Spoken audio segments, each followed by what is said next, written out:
আজ আমার ইন্টারভিউ আছে। অনেক ঘোরাঘুরি করলাম, অনেক জায়গায় ইন্টারভিউ দিলাম, কিন্তু টাকা ছাড়া কোথাও চাকরি পাচ্ছি না। এটাই শেষ ইন্টারভিউ। আজ যদি না পাই তাহলে আমাকে রাজমিস্ত্রি অথবা গার্মেন্টসে কাজ করতে হবে। সকালে রেডি হয়ে আম্মু আব্বুর কাছে কল দিয়ে দোয়া নিয়ে রওনা দিলাম অফিসের উদ্দেশ্যে। উপস্থিত হতে হবে সকাল 9টায়। আমি পাবলিক বাসে করে যাব, কারণ সিএনজি নিয়ে যাওয়ার সামর্থ্য আমার নেই। পাবলিক বাসে অনেক ভিড়, আবার তাতেই রাস্তায় থাকে জ্যাম।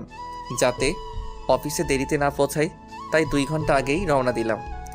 অফিসে পৌঁছে গেলাম 8টা 45 মিনিটে। দারোয়ানকে জিজ্ঞাসা করে ওয়েটিং রুমে গেলাম। এমপ্লয়ি নিবে 50 জন, লোক কমপক্ষে 500 জন বসে আছে। আমার মনটা খারাপ হয়ে গেল। মনে হয় এই চাকরিও পাবো না। আমার সিরিয়াল পড়ল 120তম।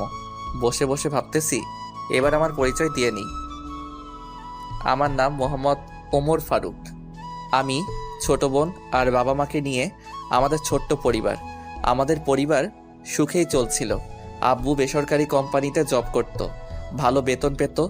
আমি ঢাকা বিশ্ববিদ্যালয়ে 4র্থ বর্ষের ছাত্র। পড়ালেখায় ভালো ছিলাম, তাই মাস্টার্স পাশের পর বিসিএস এর প্রস্তুতির কথা ভাবছিলাম। আর ছোট বোন প্রাইভেট প্রতিষ্ঠানে পড়তো, ওর নাম আনহা। আনহাও মেধাবী ছাত্রী। যাই হোক, আমরা অনেক সুখেই ছিলাম, কিন্তু সুখের মাঝে কালো ধোঁয়া নেমে আসলো। আমার অনার্স ফাইনাল পরীক্ষার 3 মাস আগে হঠাৎ করে আব্বু স্ট্রোক করে বসে। আব্বু এতটাই অসুস্থ হয়ে পড়ে যে কাজ করা তো দূরের কথা, উঠে দাঁড়াতে পারতো না।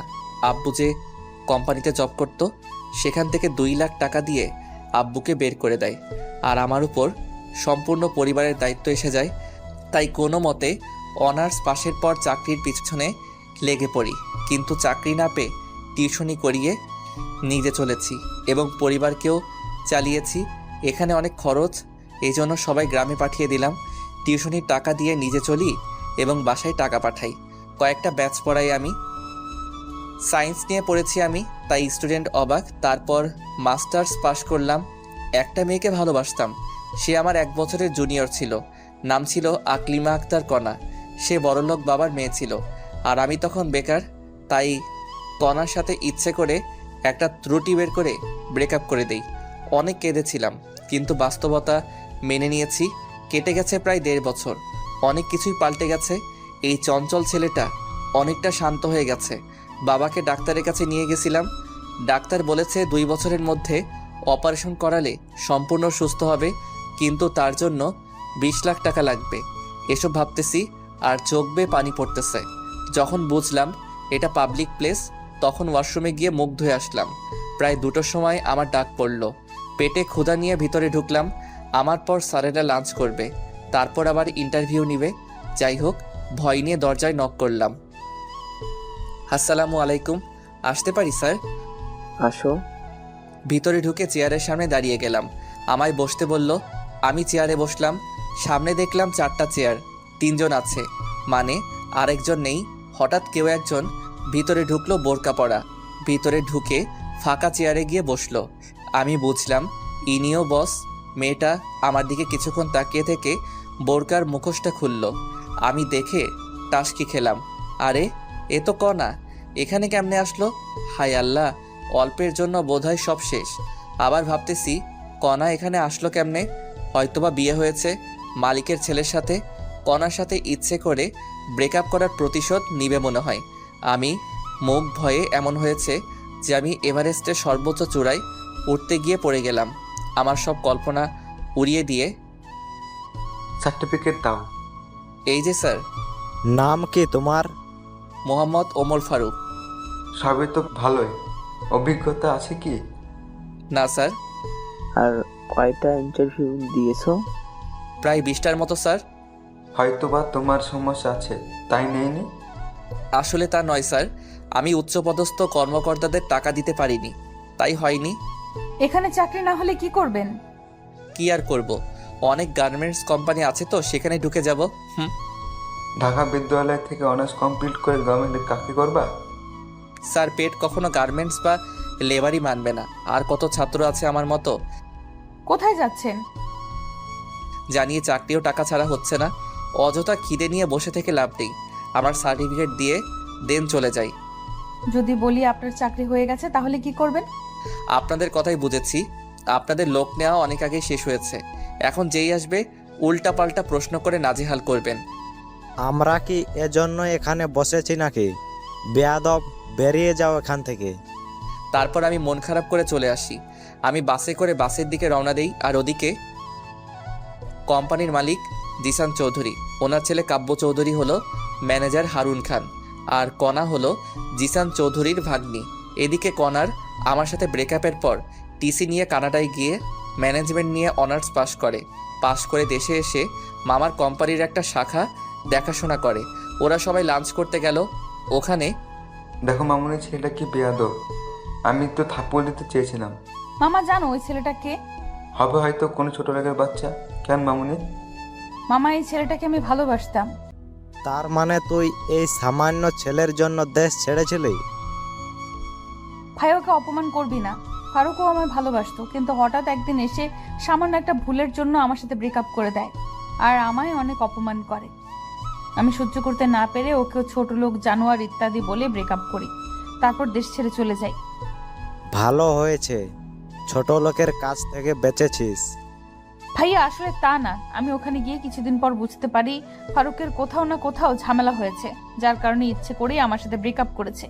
কিন্তু ওর সাথে অনেক যোগাযোগ করতে চেয়েও পারিনি, তাই আজ ওকে দেখেও কিছু বলতে পারলাম না।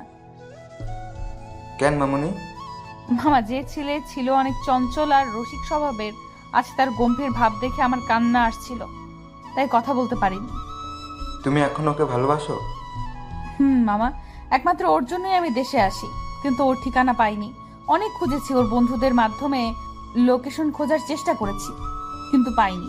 সবাই বলে গ্রামে গেছে, কিন্তু কেউ ঠিকানা জানে না। তাহলে ছেলেটাকে চাকরি দে। ওর সাথে আমায় আজ যে করেই হোক দেখা করতে হবে।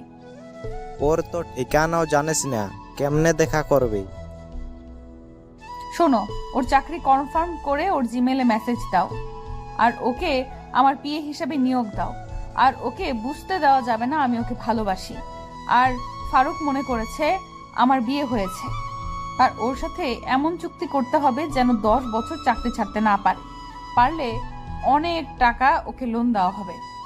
মামুনি, তুমি আমার মেয়ের মতো, যা ভালো বুঝো তাই করো। ওকে মামা, আর ম্যানেজার স্যার কাজটি করবেন। ওকে। তারপর ওরা খেয়ে আবার ইন্টারভিউ নিতে শুরু করলো। আর এদিকে আমি বাসে ঝুলে বাসায় আসি। বাসায় এসে দেখি রান্না করার কিছুই নেই। পাশের দোকান থেকে অরেঞ্জ বিস্কুট আর বারবিকিউ চানাচুর এনে খেলাম, আর পানি খেয়ে ঘুমালাম। উঠলাম ছাত্রের ডাকে। আসলে আমি দুটো রুম নিয়ে থাকি, শহর থেকে একটু দূরে। রুম ভাড়া লাগে 4000। ছাত্র পড়ায় 18 জন, 4টা ব্যাচ, সকাল 8টা থেকে 9টা, আবার 9টা থেকে 10টা, আর বিকেল 4 থেকে 5 বার, আর 5-6। কোনো মাসে আরও ছাত্রের সংখ্যা কমে যায়। আমার আব্বু প্রত্যেক মাসে ওষুধ যায় 3000, ছোট বোনের প্রাইভেট 2000, আর পারিবারিক খরচ 5000 টাকা। আমার খরচ থাকে 4000। কোনো মাসে ছাত্র কমে গেলে আরও টাকা কম হয়, আবার কোনো ছাত্র 2 মাস পরে টাকা না দিয়েই চলে যায়। আর প্রাইভেটে বক করতে ভালো লাগে না, তাই চাকরির চেষ্টা করতেছি। যাই হোক, প্রাইভেট শেষে বাড়িতে কল দিয়ে কথা বললাম। অন্য দিন হলে একটু হলেও পড়তে বসি, কিন্তু আর পড়তে বসতে ইচ্ছে নেই।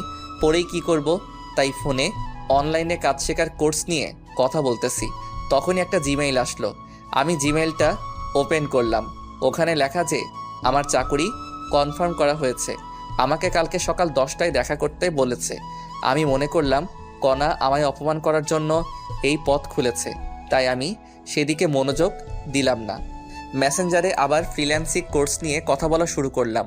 কথা বলে ঘুমালাম। পরের দিন ছাত্রদের পড়ালাম সকাল 10টা পর্যন্ত। তারপর খিচুড়ি বসিয়ে দিলাম। তখন বাজে সকাল 11টা। আমার ফোনে কল আসলো। আমি প্রথমবার ধরতে পারিনি, ধরলাম দ্বিতীয়বার। আসসালামু আলাইকুম, কে বলছেন? আমি কোম্পানি থেকে ম্যানেজার হারুন বলছি। আপনাদের আজ ডাকা হয়েছে, আপনি আসেননি কেন? সরি স্যার, আমার মনে ছিল না। আপনি 30 মিনিটের মধ্যে আসেন। Okay sir. এখন কথাটা শুনে ভালো লাগলো। আমি না খেয়ে রেডি হয়ে দিলাম দৌড়। বাসে করে যেতে 11টা 50 বাজলো। আমি অফিসে ঢুকলাম। দারোয়ানের সহায়তা নিয়ে ম্যানেজারের রুমে গেলাম। স্যার আসবো কি? আসো, বসো। ধন্যবাদ স্যার। আমায় কেন ডাকা হয়েছে স্যার? তোমার চাকরি হয়েছে, কিন্তু কিছু শর্ত আছে। কি শর্ত স্যার? এটা অফিসের মালিক বলবে। চলো আমার সাথে। ওকে চলেন। তারপর ম্যানেজার স্যার আমায় জিসান স্যারের কেবিনে নিয়ে গেল। স্যার আমায় বসতে বলল। ম্যানেজার স্যার চলে গেল কেবিনে, আমি আর জিসান স্যার। তুমি কি নিয়ে পড়ছো? স্যার আমার মূল সাবজেক্ট ছিল আইসিটি, কিন্তু বিজ্ঞানের সব বিষয়ে পারদর্শী ছিলাম। তাহলে তোমার একটা কাজের দায়িত্ব দেই। কি কাজ স্যার? আসলে আমার অফিস 3টা, আর আমার সব ব্যবসা আছে, দেশের বাইরে থাকতে হয়। তাই হেড অফিসে আমার ছেলে দেখে, আর একটা শাখা আমার মেয়ে দেখে, আর একটা আমার ভাগ্নে দেখে। ও খুব ভালো স্যার। তোমার কাজের দায়িত্ব অনেক বড় হবে এবং বেতন দ্বিগুণ পাবা। কি কাজ স্যার? আমি কিন্তু কোনো অনৈতিক কাজ করতে পারবো না। আর তেমন কিছু না, তোমার কাজ হচ্ছে এই শাখার মোট খরচ কত, শ্রমিকের বেতন কত, চিপ প্রোডাক্ট সেল হলো, সেগুলো ছক তৈরি করতে হবে। এই কাজ মাসের টানা 7 দিন করলেই হয়ে যাবে। সেটা করবা আর আমার ভাগ্নির বিয়ে হতে হবে। Sorry sir. সরি কেন? স্যার সব ঠিক আছে, কিন্তু মেয়ে মানুষের বিয়ে হতে পারবো না। ভেবে দেখো, বেতন 40,000 টাকা। তোমার ডিউটি সকাল 9টা থেকে রাত 8টা পর্যন্ত। সকালে আর দুপুরে খাওয়া ভাগ্নির বাসায় খাবা। স্যার বিয়ে না হলে কি হয় না? আমার বেতন কম হলেও হবে। সরি বাবা, তাহলে তুমি আসতে পারো। স্যার আমি রাজি, ফ্রিতে পেয়েছি এটাই অনেক। এটাতে সাক্ষ্য করো। এটা কেন স্যার? ওকে স্যার, বলেই কোনো কিছু না ভেবে স্বাক্ষর করলাম। তুমি 5 বছর আগে চাকরি ছাড়তে পারবে না, সেটার দলিল এটা করে দাও নির্ভয়। ওকে স্যার, আমি কি এখন যাব? তুমি কাল আসবা, এই কেবিনে আমার ভাগ্নি থাকবে, ওই তোমার বস হবে। সম্মান করবা তাকে, আর পাশে কেবিনটা তোমার। Okay sir. লাঞ্চের সময় আমায় কার্ড দেওয়া হলো। আমি খুশি মনে বাসায় আসলাম। সেদিন প্রাইভেট পড়িয়ে সবাইকে চাকরির কথা বললাম। ছাত্ররা সবাই পরের দিনই বেতন দিবে। যাই হোক, বাসায় কল করে জানালাম। পরের দিন সকাল সকাল হালকা খেয়ে অফিসের দিকে রওনা দিলাম। অফিসে পৌঁছে বসের কেবিনে বসকে দেখে আমি টাসকি, এ আমি কাকে দেখছি? এ তো আমার। অফিসে সময় মতো পৌঁছালাম। আজ আমার জয়েনের দিন, আর আমার কাজ শিখিয়ে দিবে বস। আর কালকে জিসান স্যার বলেছে তার ভাগ্নি, অর্থাৎ আমাদের নতুন বস, আমায় কাজ শিখিয়ে দিবে এবং আমি বসের পিএ। তাই সবার আগে আমায় বসের রুমে যেতে হবে। আমি বসের রুমে দরজায় নক করলাম। আসতে পারি ম্যাম? বসুন। আমি ভিতরে ঢুকে বসের চেয়ারে কণাকে দেখে পুরাই শকড হয়ে গেলাম। তার মানে কণাই স্যারের ভাগ্নি? কাম সারছে। ব্রেকআপের শখ আমার মিটিয়ে দিবে। আমি ভয়ে ভয়ে ভিতরে গিয়ে কণার সামনের চেয়ারে বসলাম। কেমন আছো ফারুক? জি ম্যাম, আল্লাহর রহমতে ভালোই আছি। আমায় ম্যাম ডাকছো কেন? তুমি কি আমায় ভুলে গেছো? ম্যাম, আপনার সাথে আগে যে পরিচয়ই থাকুক না কেন, এখন আর নেই। এখন শুধু একটাই সম্পর্ক, সেটা হলো বস আর সাধারণ কর্মীর। এমন করে বলো না। তোমার পরিবারের সবাই কেমন আছে? আছে একরকম। আপনি কেমন আছেন? 3 দিন থেকে অনেক খুশিতে আছি। তাই নাকি? আপনার স্বামী কি ব্যবসায় অনেক লাভ করেছে নাকি? কোথাও ঘুরতে যাবেন? না, তেমন কিছু না। আমি বিয়ে করিনি। ভালো তো, আমার কাজটা বুঝিয়ে দিলে ভালো হতো। তোমার কাজ সব সময় আমার সাথে থাকা। Okay ma'am. তুমি আর আগের ফারুক নেই, যে ফারুক ছিল চঞ্চল আর বন্ধুদের সারাদিন মাতিয়ে রাখতো। আজ তুমি এখন এত গম্ভীর কেমনে হয়েছো? সব বাস্তবতা ম্যাম। আমি জানি তুমি আমার সাথে চাপে পড়ে ব্রেকআপ করেছো, কিন্তু কেন করেছো বলবা প্লিজ? আরে ওসব কথা বাদ দেন ম্যাম, আমার কেবিন দেখিয়ে দেন। দাঁড়াও, আমি আসতেছি। কণা বাইরে গেল। আমি কণার কেবিনটা দেখতেছি। অনেক সুন্দর আর সব সাজানো, একদম কণার মতো। রুমটি থাই গ্লাস দিয়ে ঘেরা। ভিতর থেকে সব দেখা গেলেও বাইরে থেকে দেখা সম্ভব না।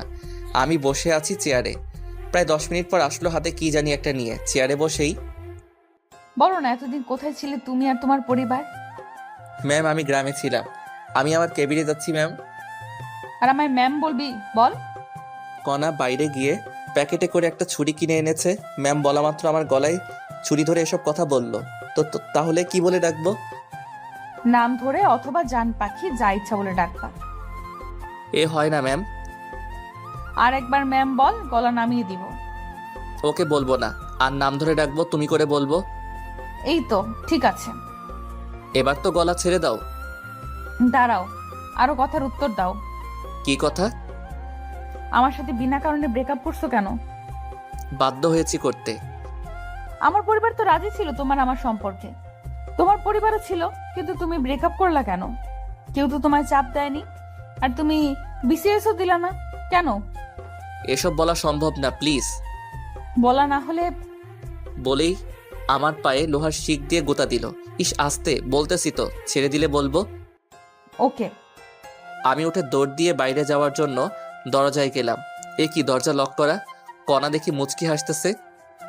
তুমি ভালোই ভালোই সব কথার উত্তর দিলে কিছু বলবো না। হুম। বলো তাহলে শুরু থেকে। সামনে অনার্স ফাইনাল, হাতে 2 মাস সময় আছে। আমি আদিলের বাসায় নোট নিতে গিয়েছি। বাসায় এসে দেখি আম্মু আর ছোট বোন কান্না করতেছে। রুমে গিয়ে দেখি আব্বু অচেতন আর আম্মু মাথায় পানি ঢালছে। আমি যখন বুঝতে পারলাম কিছু হয়েছে, তখন আব্বুকে দ্রুত হাসপাতালে ভর্তি করাই। তারপর? আর কি, ডাক্তার বের হয়ে বলল আব্বু স্ট্রোক করেছে। আব্বু কর্ম করতে পারবে না, চলতে পারবে না, এক কথায় অকেজো। পুরো পরিবারের দায়িত্ব তখন আমার উপর। আবার সামনে পরীক্ষা। আব্বুর অফিস থেকে 2 লাখ টাকা দিল, আর ঢাকায় তো অনেক খরচ। আবার ছোট বোনের স্কুল ফি, আব্বুর ওষুধ সহ প্রত্যেক মাসে অনেক টাকা যেত।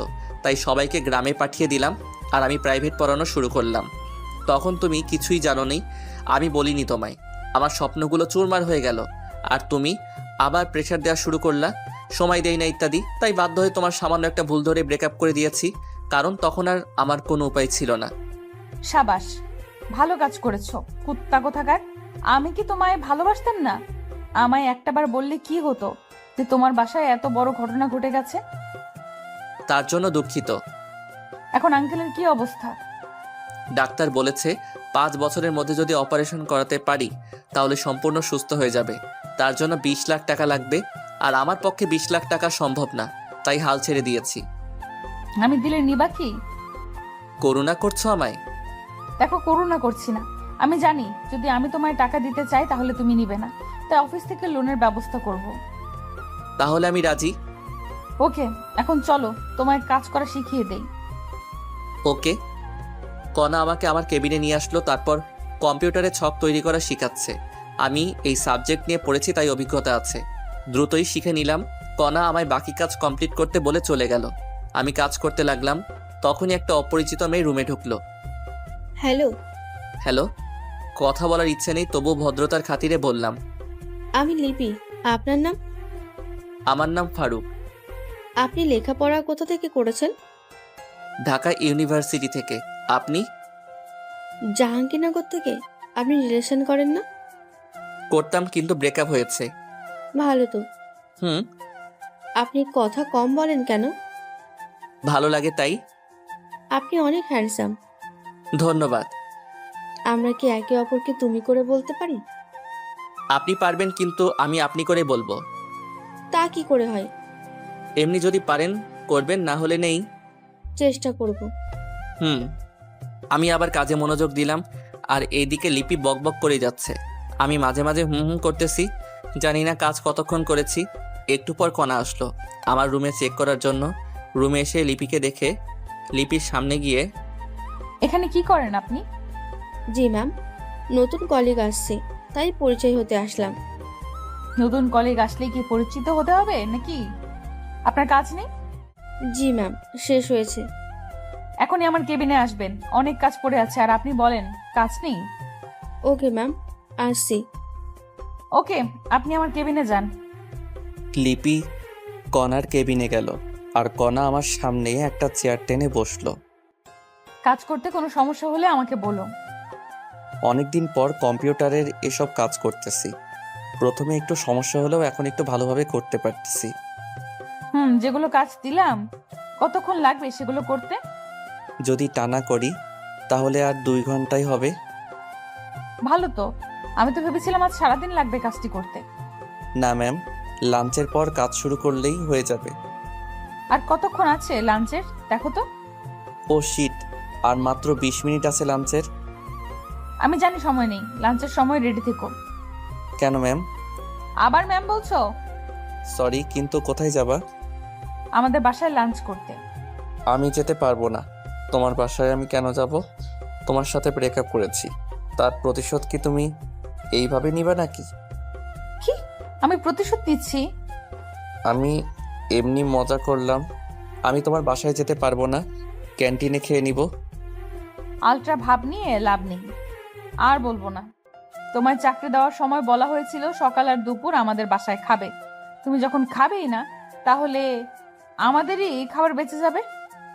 আরে আমি তোমার সাথে ফাইজলামো করতেছি। আমি যাব তো, যাওয়ার সময় আমায় ডাক দিও। আমার মনে ছিল না। আর ফ্রি খাওয়া ছেড়ে দেওয়া যায় নাকি? আর ক্যান্টিনে খেলে তো একবেলায় কমপক্ষে 150 টাকা যাবে। আচ্ছা, ডাক দিব। এখন মনোযোগ দিয়ে কাজ করো, ফাঁকিবাজি চলবে না। Okay ma'am.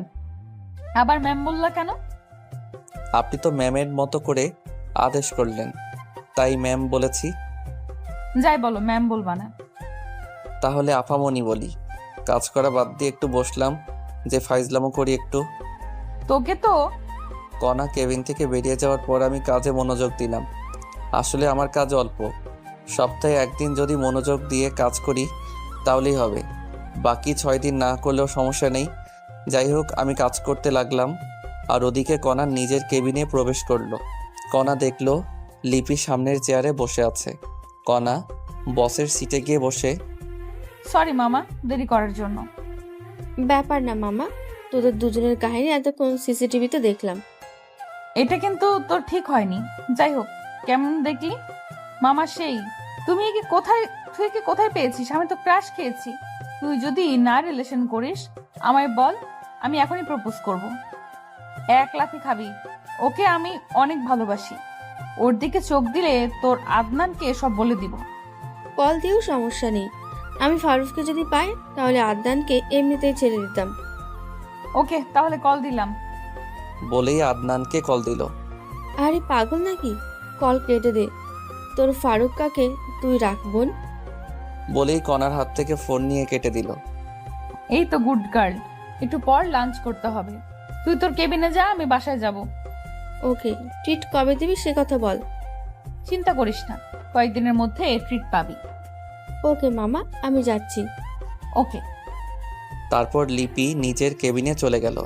আর কণার টেবিলের উপর থাকা একটা ফাইল মনোযোগ দিয়ে দেখতে থাকলো। এবার লিপির পরিচয় দিয়ে নেই। লিপি আর কণা এখন ঘনিষ্ঠ বন্ধু এবং দূরসম্পর্কের বোন হয়।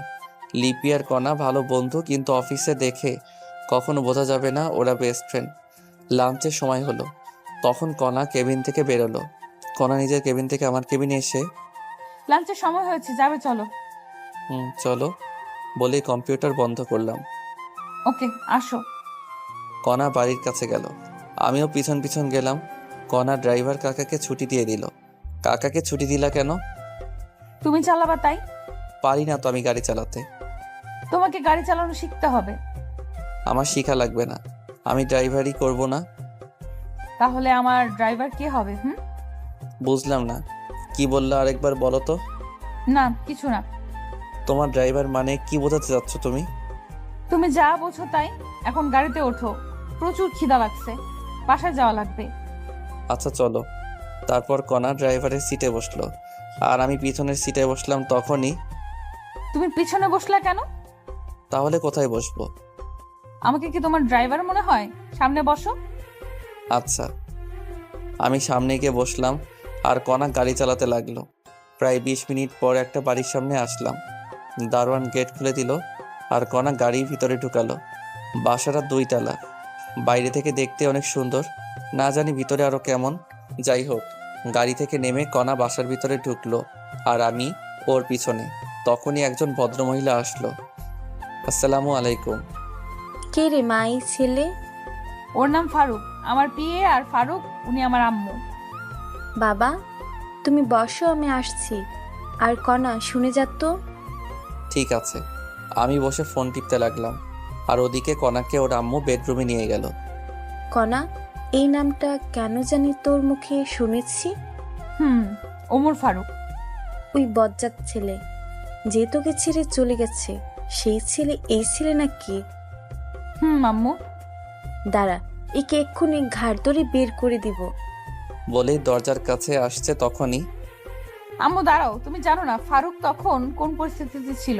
ওই পরিস্থিতিতে যে কেউ এই কাজ করতে পারে। কি হয়েছে সেটা বল তাড়াতাড়ি। শোনো তাহলে। তারপর কণা সব খুলে বলল। তুই কি ফারুককে এখনো ভালোবাসিস? আম্মু, ওর জন্যই আমি এখনো কোনো রিলেশনে জড়াইনি। ফারুক কি পরে আরো রিলেশনে গিয়েছিল? আর আমি ওকে গিয়ে বলে দিই তুই ওকে ভালোবাসিস। পাগল নাকি? তাহলে এইভাবে ধুকে ধুকে মরবি নাকি? আম্মু, ওকে অনেকদিন পর খুঁজে পেয়েছি, একটু সময় যাক। ওকে, সমস্যা নেই, তবে একটা জিনিস মাথায় রাখবি, ভালোবাসা হারিয়ে ফেলিস না। এখন কথা না বলে জামাই আসছে, খাওয়াও আগে। মনে ছিল না? চল, টেবিলের ছেলেটা মনে হয় বসে আছে। চলো। আমি বসে আছি, তখনই কণা আর আন্টি আসলো। বাবা, দেরি করার জন্য দুঃখিত। আন্টি কি বলেন এগুলো? আমি ম্যামের শুধু পিএ, আমাকে সরি বলছেন কেন? আর দেরি হতেই পারে। টেবিলে বসো। বসো। আপনিও চলেন ম্যাম। চলো। রাগী ভাব নিয়ে আমার দিকে তাকিয়ে দাঁতে দাঁত চেপে কথাটা বলে টেবিলে গিয়ে বসলো। আন্টি আপনিও বসেন। না বাবা, আমি লাঞ্চ করেছি, এখন তুমি করো। আপনি করেছেন তো? হুম। যাই হোক, আর বক বক না করি। খাওয়া শেষে আন্টির হাতের পাকের অনেক প্রশংসা করলাম, কারণ মুরগির মাংস সুন্দর হয়েছিল। তারপর কণা আমাকে ওদের বাসা দেখাতে নিয়ে গেল। বাসাটা দোতলা, নিচের তলায় 3 রুম আর একটা কার রাখার জায়গা, উপরতলায় 4 রুম। উপরতলায় কণার পরিবার থাকে আর নিচতলায় ভাড়াটিয়া। কণা আমায় ছাদে নিয়ে গেল। দেখি অনেক ফুলের গাছ ওদের ছাদে। তুমি এখনো ফুল পাগলি থেকে গেলা? যাকে ভালোবাসতাম তাকেই এখন ভালোবাসি, তাহলে ফুল পাগলি কেন থাকবো না? যাক, তুমি তাহলে একজনকে পেয়ে গেছো। তাতে তোমার কি? আচ্ছা, তোমার আব্বুকে তো দেখলাম না, আর তুমি এত সুন্দর বাসা থাকতে হোস্টেলে থাকতা কেন? আসলে কি বলবো, তুমি যে বাসায় আসছো, আমার আব্বুকে দেখেছো বাসায়? না তো। আর তোমার বাবা না পুলিশ কমিশনার? অনেক ঘটনা। আব্বু মদ খেয়ে এসে অনেক খারাপ আচরণ করতো, তাই আম্মু আমায় হোস্টেলে রেখেছিল। কয়েকদিন আগে আব্বু আমার আম্মুর সাথে রাগ করে চলে যায়। 6 মাস আগে গেছে, এখনো নেই। ও আচ্ছা, তোমার রুম কোনটা? ওইটা। চলো তোমার রুম দেখে আসি। না, যাওয়া যাবে না। কেন? পার্সোনাল, আমার প্রাইভেট মানুষ ছাড়া আমার রুমে ঢুকতে দিব না। হারামজাদা, আমার রুমের দেয়ালে শুধু তোমারই ফটো, দেখলে ঝামেলা করবা তুমি, তাই তোমায় রুমে নিয়ে যাব না, আর কালকেই সব সরিয়ে দিব। কণা মনে মনে বলল, সরি, প্রাইভেট জিনিস আপনার। আসলে মেয়ে মানুষের রুম, আর আজ আমি গোছাইনি রুম। কালকে ঢুকবা, সমস্যা নেই। না লাগবে না, চলো অফিসে যেতে হবে। ওকে, চলো। তারপর আমরা ছাদ থেকে নিচে আসলাম। আমি গাড়ির কাছে গিয়ে দাঁড়িয়ে আছি, আর কণা ব্যাগ নিয়ে রেডি হয়ে নিচে আসলো, সাথে আন্টি। আন্টি আমার সামনে এসেই, বাবা, তোমাকে একটা কথা বলতাম। একটা কেন আন্টি? যত ইচ্ছা জিজ্ঞাসা করেন। কণা, তুই নিচে একটু দাঁড়া, আমরা আসতেছি। ওকে আম্মু। আমি আর আন্টি যাচ্ছি, তখনই, বাবা, একটা কথা বলতাম, তুমি কি আগে থেকে কণাকে চিনতে? না আন্টি। দেখো বাবা, আমার কাছে মিথ্যে বলবা না। আচ্ছা, তুমি আমার সাথে আসো। চলেন। আন্টি আমায় কণার বেডরুমে নিয়ে গেল। আমি রুমের ভিতরে প্রবেশ করলাম আর তাসটি খেলাম। আমার অনার্স প্রথম বর্ষে থাকার সময়কার সব ফটো দিয়ে কণার রুমের চারপাশ ঘেরা।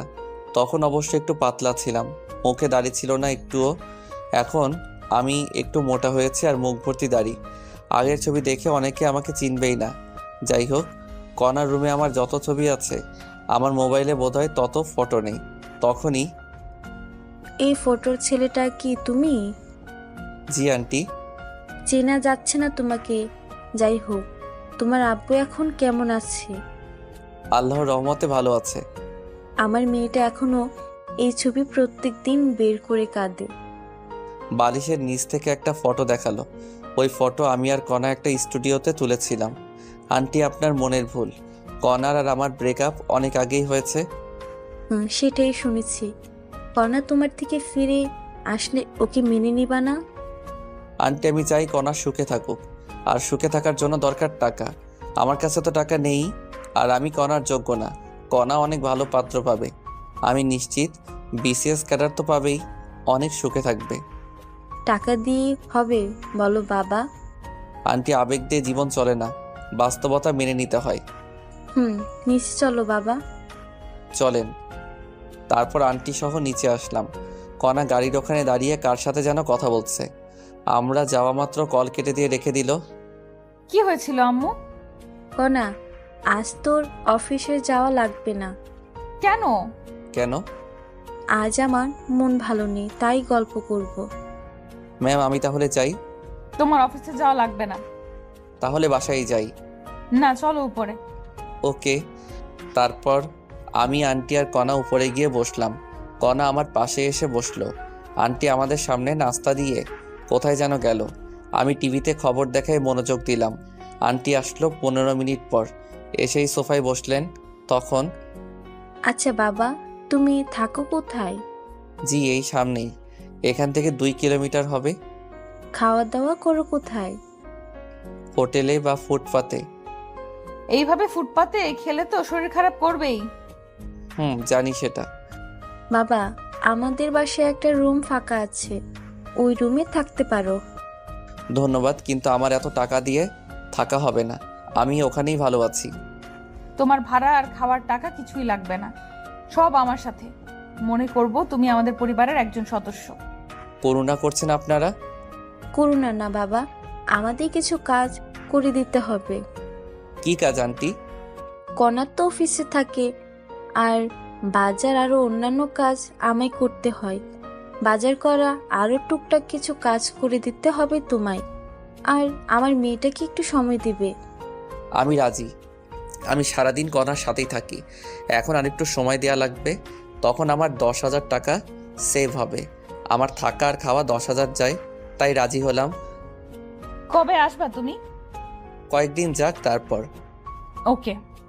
তোমরা বসে গল্প করো, আমি খিচুড়ি রান্না করি। ওকে আম্মু, তার আগে আমাদের 2 মগ কফি বানিয়ে দাও। আচ্ছা, দিচ্ছি। আন্টি রান্নাঘরে গেল, আর কণা আমায় ওর বেডরুমে নিয়ে গেল। আমি ওর বেডরুমে গিয়ে, কণা এগুলো কি? এই ছেলেটাকেই ভালোবাসতাম। ওটা তো আমার ফটো, আর তোমার সাথে তো আমার ব্রেকআপ হয়ে গেছে, তাহলে ফটোগুলো রাখছো কেন? সেই ছেলেটাকে যে এখনো পাগলের মতো ভালোবাসি। তোমার ঢং। বলেই চেয়ার টেনে নিয়ে ফটোগুলো ছেঁড়ার জন্য হাত বাড়ালাম। যদি একটা ফটো ছিল, তোমার অবস্থা খারাপ আছে। প্লিজ এমন পাগলামো করো না, তোমার আম্মু জানতে পারলে ঝামেলা হয়ে যাবে। আম্মু সব জানে। দেখো কণা, তুমি আমার চেয়ে অনেক ভালো ছেলে পাবা, পয়সাওয়ালা জামাই পাবা, আর এগুলো দেখলে তোমার অনেক সমস্যা হবে। তোকে সেটা বলতে হবে? আমি কি করব? ওকে, তুমি কি করো করো, আমি তাহলে আজকে চাকরি ছেড়ে দিচ্ছি, থাকবো না আর এই শহরে। সে সুযোগ নেই চান্দু। দেখা যাবে। বলেই আমি চলে আসতে ধরলাম, তখনই কণা আমার হাত টেনে ওর বিছানায় বসালো। 5 বছরের এগ্রিমেন্টের কথা মনে আছে? যদি চাকরি না করো, কমপক্ষে 2 বছরের জেল হয়ে যাবে। হলেও সমস্যা নেই, কি করবে আমায়? এখন যে চাকরির হাহাকার, 2 দিন পরে অন্য লোক পেয়ে যাবে। যদি জেল হয়, তোমার পরিবারের কি হবে ভেবে দেখেছো? তাহলে কি করবা? আমি চাকরি করব। এই তো গুড বয়। কিছুক্ষণ আমরা দুজনে চুপ করে আছি। নীরবতা ভাঙলো আন্টির কফি আনার কারণে। আন্টি কফি দিয়ে গেল। কণা আর আমি কফি পান করতেছি, তখনই, কণা, তুমি যেটা ভাবছো সেটা সম্ভব নয়। তুমি অন্য কাউকে ভালোবাসো? আমিও তোমাকে অনেক ভালোবাসতাম, কিন্তু আমি পরিস্থিতির শিকার। আমি জানি, আর আমি তোমার আব্বু আর হবু শ্বশুরের চিকিৎসা করাবো। তুমি আবার কিছুদিন পর খোটা দিবা। আমায় কি এমন মনে হয় তোমার?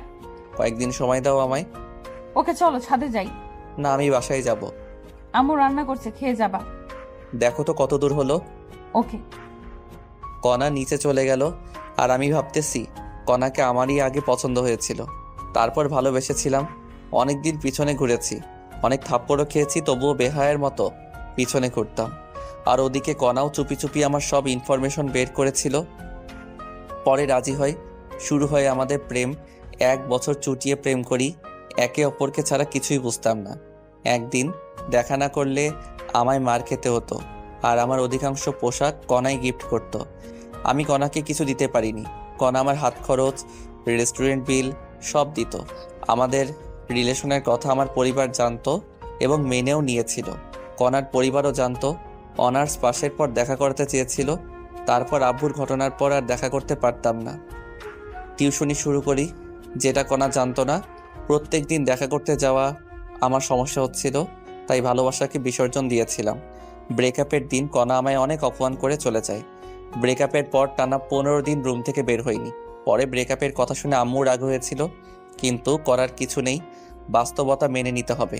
কিছুদিন পর ভার্সিটি গিয়েছিলাম, সেখানে শুনেছিলাম কণা দেশের বাইরে গেছে। আফসোস হয়েছিল, কিন্তু মেনে নিয়েছিলাম। আমি কখনো ভাবিনি ওর সাথে আমার দেখা হবে, কিন্তু বিধাতা দেখা করিয়েই দিল।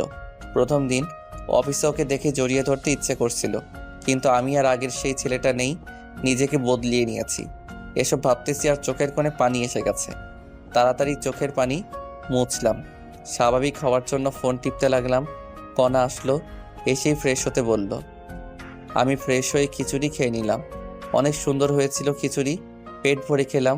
কণা আবার রাতের জন্য বাটি ভর্তি করে খিচুড়ি দিল জোর করে। আমি সন্ধ্যার সময় ওদের বাসা থেকে রওনা দিলাম। বাসায় আসতে 20 মিনিট লাগলো। বাসায় এসে দেখি ছাত্র বসে আছে মাসের বেতন দেবার জন্য।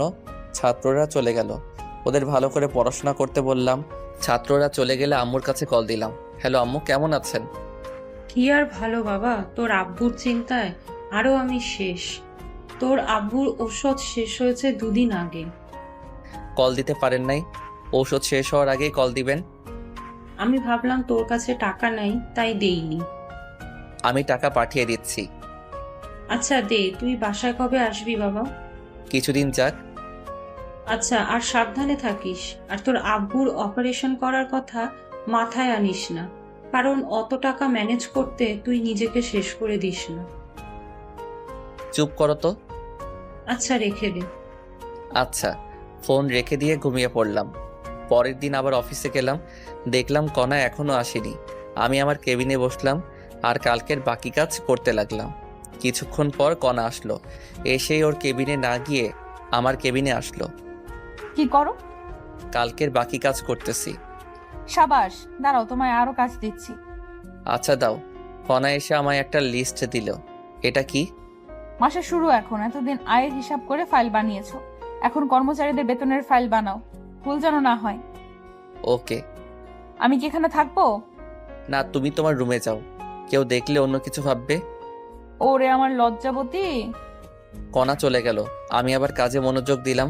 কিছুক্ষণ পর আমি ওয়াশরুমে গেলাম। সেখান থেকে আসার পথে একটা মেয়ের সাথে ধাক্কা খেলাম। সরি। ব্যাপার না, আপনি কি নতুন নাকি? 2 দিন হলো জয়েন করেছি। নাম কি আপনার? আমি ফারুক। আমি নীলা, জগন্নাথ থেকে 2 বছর আগে মাস্টার্স শেষ করেছি। আমি ঢাকা থেকে অনার্স করেছি আর মাস্টার্স চলতেছে। তুমি আমার জুনিয়র, আমায় আপু বলে ডাকবা। আর কোনো সমস্যা হলে আমার কেবিনে আসবা। ওকে। নীলা আপুও চলে গেল আর আমি আমার কেবিনে আসলাম। কেবিনে আসা মাত্র কণা ফোন দিয়ে ওর কেবিনে যেতে বলল। আমি কণার কেবিনে গেলাম। তখন নীলা আপুর সাথে কি কথা বললা? তুমি দেখলা কেমন করে? সিসিটিভিতে মিথ্যা বলবা না। এমনি পরিচিত হলাম। কোনো মেয়ের সাথে কথা বলবে না। আমার নীলা আপুকে পছন্দ হয়েছে। কি বললি? আরেকবার বলতো। আরে না, এমনি বললাম। ভালো তো। বলে চেয়ার থেকে উঠে দরজা লাগিয়ে আমার কাছে এসে টেবিলের উপর বসলো। এই কি করো? আমায় কিস করো। পাগল নাকি তুমি? কি বলছো এসব? কিস করবা না তাই না? কণা আমায় আকস্মিক লিপ কিস শুরু করে দিল। জীবনের প্রথম এমন ফিলিংস হলো আমার, আর আমি নিজেকে ধরে রাখতে না পেরে রেসপন্স শুরু করলাম। আমি তো শুধু মধু খাচ্ছি। হঠাৎ কণা আমায় ধাক্কা দিয়ে সরিয়ে দিয়ে নিজে চেয়ারে গিয়ে বসলো। আমি তখন বুঝতে পারলাম এতক্ষণ কি করলাম। আমি তো অনেক লজ্জা পেয়েছি, লজ্জায় মাথা নিচু করে বসে আছি। কেমন লাগলো মহারাজ? চুপ করো। ভার্জিন ছেলেটাকে এভাবে ধর্ষণ করলা? ওলে বাবালি, আমার ছোট্ট খোকা। আরেকবার দিবা এই মিষ্টি? তবে রে। আমার দিকে তেড়ে আসলো আর আমি দরজার দিকে দৌড়ে গিয়ে দেখি দরজা বন্ধ। মিষ্টি আর আমার লাগবে না, আমি আমার কেবিনে যাব। আমি তোমায় কিস করব না তো কে করবে?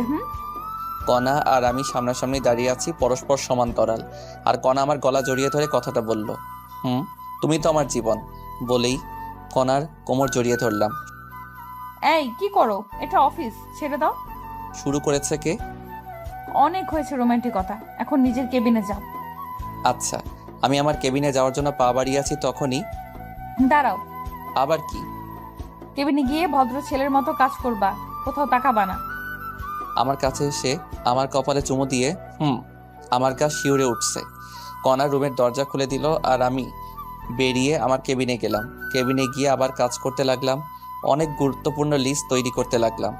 অল্প একটু ভুল হলেই অনেক টাকার গড়বড় পেকে যাবে। ওই একটা লিস্ট তৈরি করতে কখন জানি লাঞ্চের সময় হয়ে গেছে, বলতেই পারলাম না। কণা আমার কেবিনে আসলো। মহারাজ, লাঞ্চ করবেন না? গুরুত্বপূর্ণ কাজ করতেছি, ক্যান্টিনে খেয়ে নিব, আজ তোমার সাথে যেতে পারবো না। তুমি কাজ করো, আমি তোমার জন্য খাবার নিয়ে আসবো। বাইরে যাবা না? আচ্ছা, আর একটা লিস্ট তৈরি করতেছি। আচ্ছা। কণা চলে গেল। মোবাইলে দেখলাম 1:25 বাজে। আবার কাজে মন দিলাম, আরও একটা লিস্ট তৈরি শেষ করলাম। সকাল থেকে 2টা কমপ্লিট করেছি, আর তৃতীয়টায় গিয়ে মাথা কাজ করতেছে না, তাই বসে ফোন টিপতেছি আর কণার জন্য অপেক্ষা করতেছি।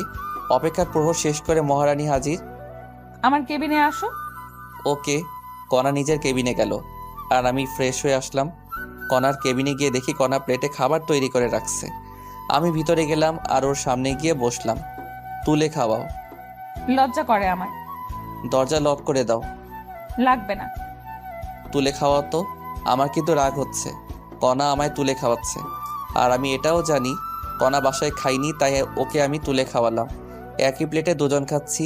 তালির শব্দে পিছনে তাকিয়ে আমি ভয়ে চুপসে গেলাম। বাহ মামা বাহ, অনেক দূর গিয়েছিস অথচ ট্রিট পেলাম না। মামা মানে? লিপি আপু, আপনি কণাকে চেনেন নাকি?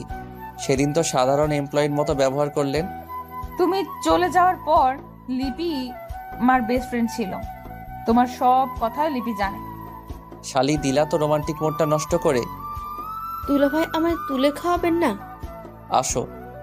খবরদার। দুলাভাই লাগবে না, কণা আমার ভাগেরটা কই? দরজা লক করে দিয়ে এসে বস, তোর জন্য এনেছি। সত্যি? দে তো মাম্মা।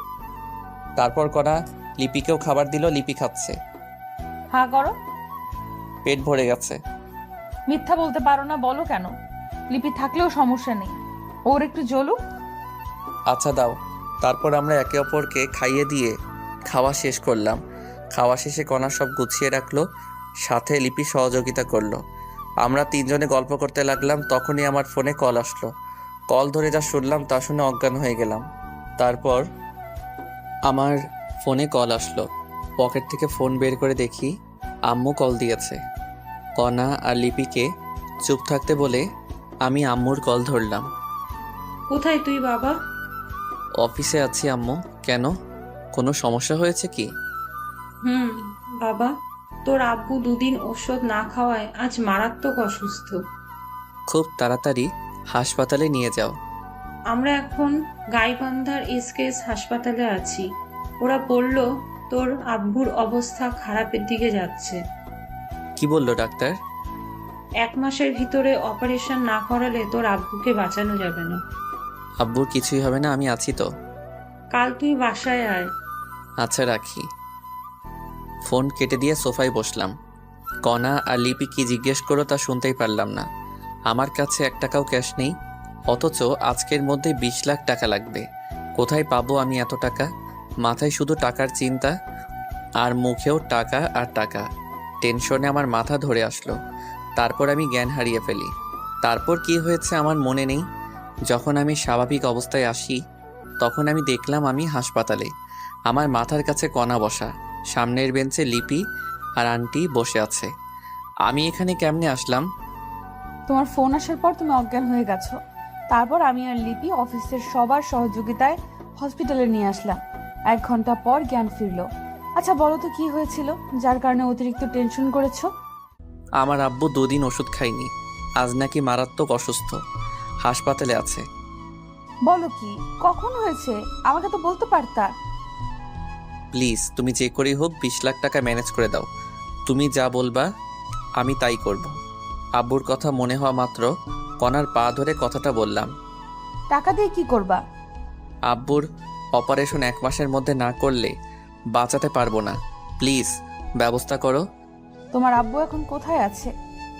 গাইবান্ধার একটা প্রাইভেট হাসপাতালে। তুমি এখনই অ্যাম্বুলেন্স করে আমার শ্বশুর শাশুড়ি আর ননদকে ঢাকায় আসতে বলো। আমি টাকা রেডি করতেছি, আর আমার শর্তগুলো পরে শুনবা। আচ্ছা। কণা আর আন্টি কথা বলতেছে, আর আমি চাচাতো ভাইকে কল দিলাম, সব ব্যবস্থা করে দিতে বললাম। আর ওদিকে আম্মু, আমার অ্যাকাউন্টে মাত্র 13 লক্ষ টাকা আছে। মামুনি, তুই তো জানিস আমার অ্যাকাউন্টে 5 লক্ষ টাকা আছে। আরও লাগবে, কমপক্ষে 22 লক্ষ টাকা লাগবে, মোট খরচ সহ। দেখ, আমার অ্যাকাউন্টে 2 লাখ আছে। আমি আব্বুকে কল দিয়ে এখনই 5 লাখ টাকা নিয়ে আসতে বলি। যদি থাকে এখনই বলো। লিপি ওর আব্বুকে কল দিয়ে সব খুলে বলল। ওর আব্বুর ক্যাশ টাকা ছিল কিছু, আর বাকি টাকা ব্যাংক থেকে তুলে সন্ধ্যার দিকে নিয়ে আসবে বলল। তারপর কণা আমার কাছে এসে, চিন্তা করো না, টাকা ম্যানেজ করেছি। আল্লাহ সহায় হলে আমার শ্বশুরের কিছুই হবে না। আমি তোমার সারা জীবন তোমার কেনা দাস হয়ে থাকবো। কণাকে কাছে টেনে কপালে আলতো চুমু দিয়ে, ছাড়ো, সামনে আম্মু দেখছে। এখন ব্যাংকে যাওয়া লাগবে, দেরি হলে ব্যাংক বন্ধ করবে। চলো। আমি, আন্টি মানে হবু শাশুড়ি, কণা আর লিপি ব্যাংকের উদ্দেশ্যে রওনা দিলাম। মনটা আমার ছটফট করতেছে। আবার আম্মুর কাছে কল দিলাম। আম্মু, আব্বুর কি অবস্থা? এখন স্বাভাবিক হয়েছে, কথা বল। ওখানে আদনান থাকলে দাও তো। আদনান, আব্বু কি স্বাভাবিক? ভাইয়া, বড় আব্বু এখন স্বাভাবিক। আমি ঢাকায় যাওয়ার সব ব্যবস্থা করছি, এখন রওনা দিব। সাবধানে নিয়ে আসিস। চিন্তা করতে হবে না, আমি ঢাকায় পৌঁছে কল দিব। ওকে, আমি টাকা ম্যানেজ করার চেষ্টা করতেছি। আমরা গাড়িতে উঠে রওনা দিব, রাখি। ওকে, ফোন কেটে দিলাম, কারণ আমরা ব্যাংকে পৌঁছে গেছি। একসাথে 2 রিলেটিভ। অ্যাকাউন্ট থেকে 18 লাখ তুলতে অনেক সমস্যা, ঝামেলা তৈরি হলো। যখন আমার আব্বুর ইমার্জেন্সি অপারেশনের রিসিপ্ট দেখলাম, তখন ক্যাশ দিল। টাকা নিয়ে অনেক সাবধানে কণার বাসায় আসলাম, কারণ দেশে অনেক চোর বাটপার আছে। টাকা গোপন জায়গায় রেখে দিলাম। আমার পরিবার আসতেছে, তাই আমার হবু শাশুড়ি বিরিয়ানি আর কলিজা ভুনা রান্না করতেছে। মনটা এখন হালকা লাগছে, খুশিতে কান্না করতে লাগলাম। তখনই কণা এসে হাত ধরে টেনে ওর রুমে নিয়ে গেল। এই হারামজাদা, কান্না করছো কেন? খুশিতে কান্না চলে আসছে। কান্না করো না প্লিজ। তুমি কান্না করলে আমারও চোখের পানি চলে আসে। আমার চোখের পানি ওর আঁচল দিয়ে মুছিয়ে দিয়ে, আমি তোমাকে পেয়ে ধন্য হয়ে গেছি। শর্তগুলো মনে রেখো।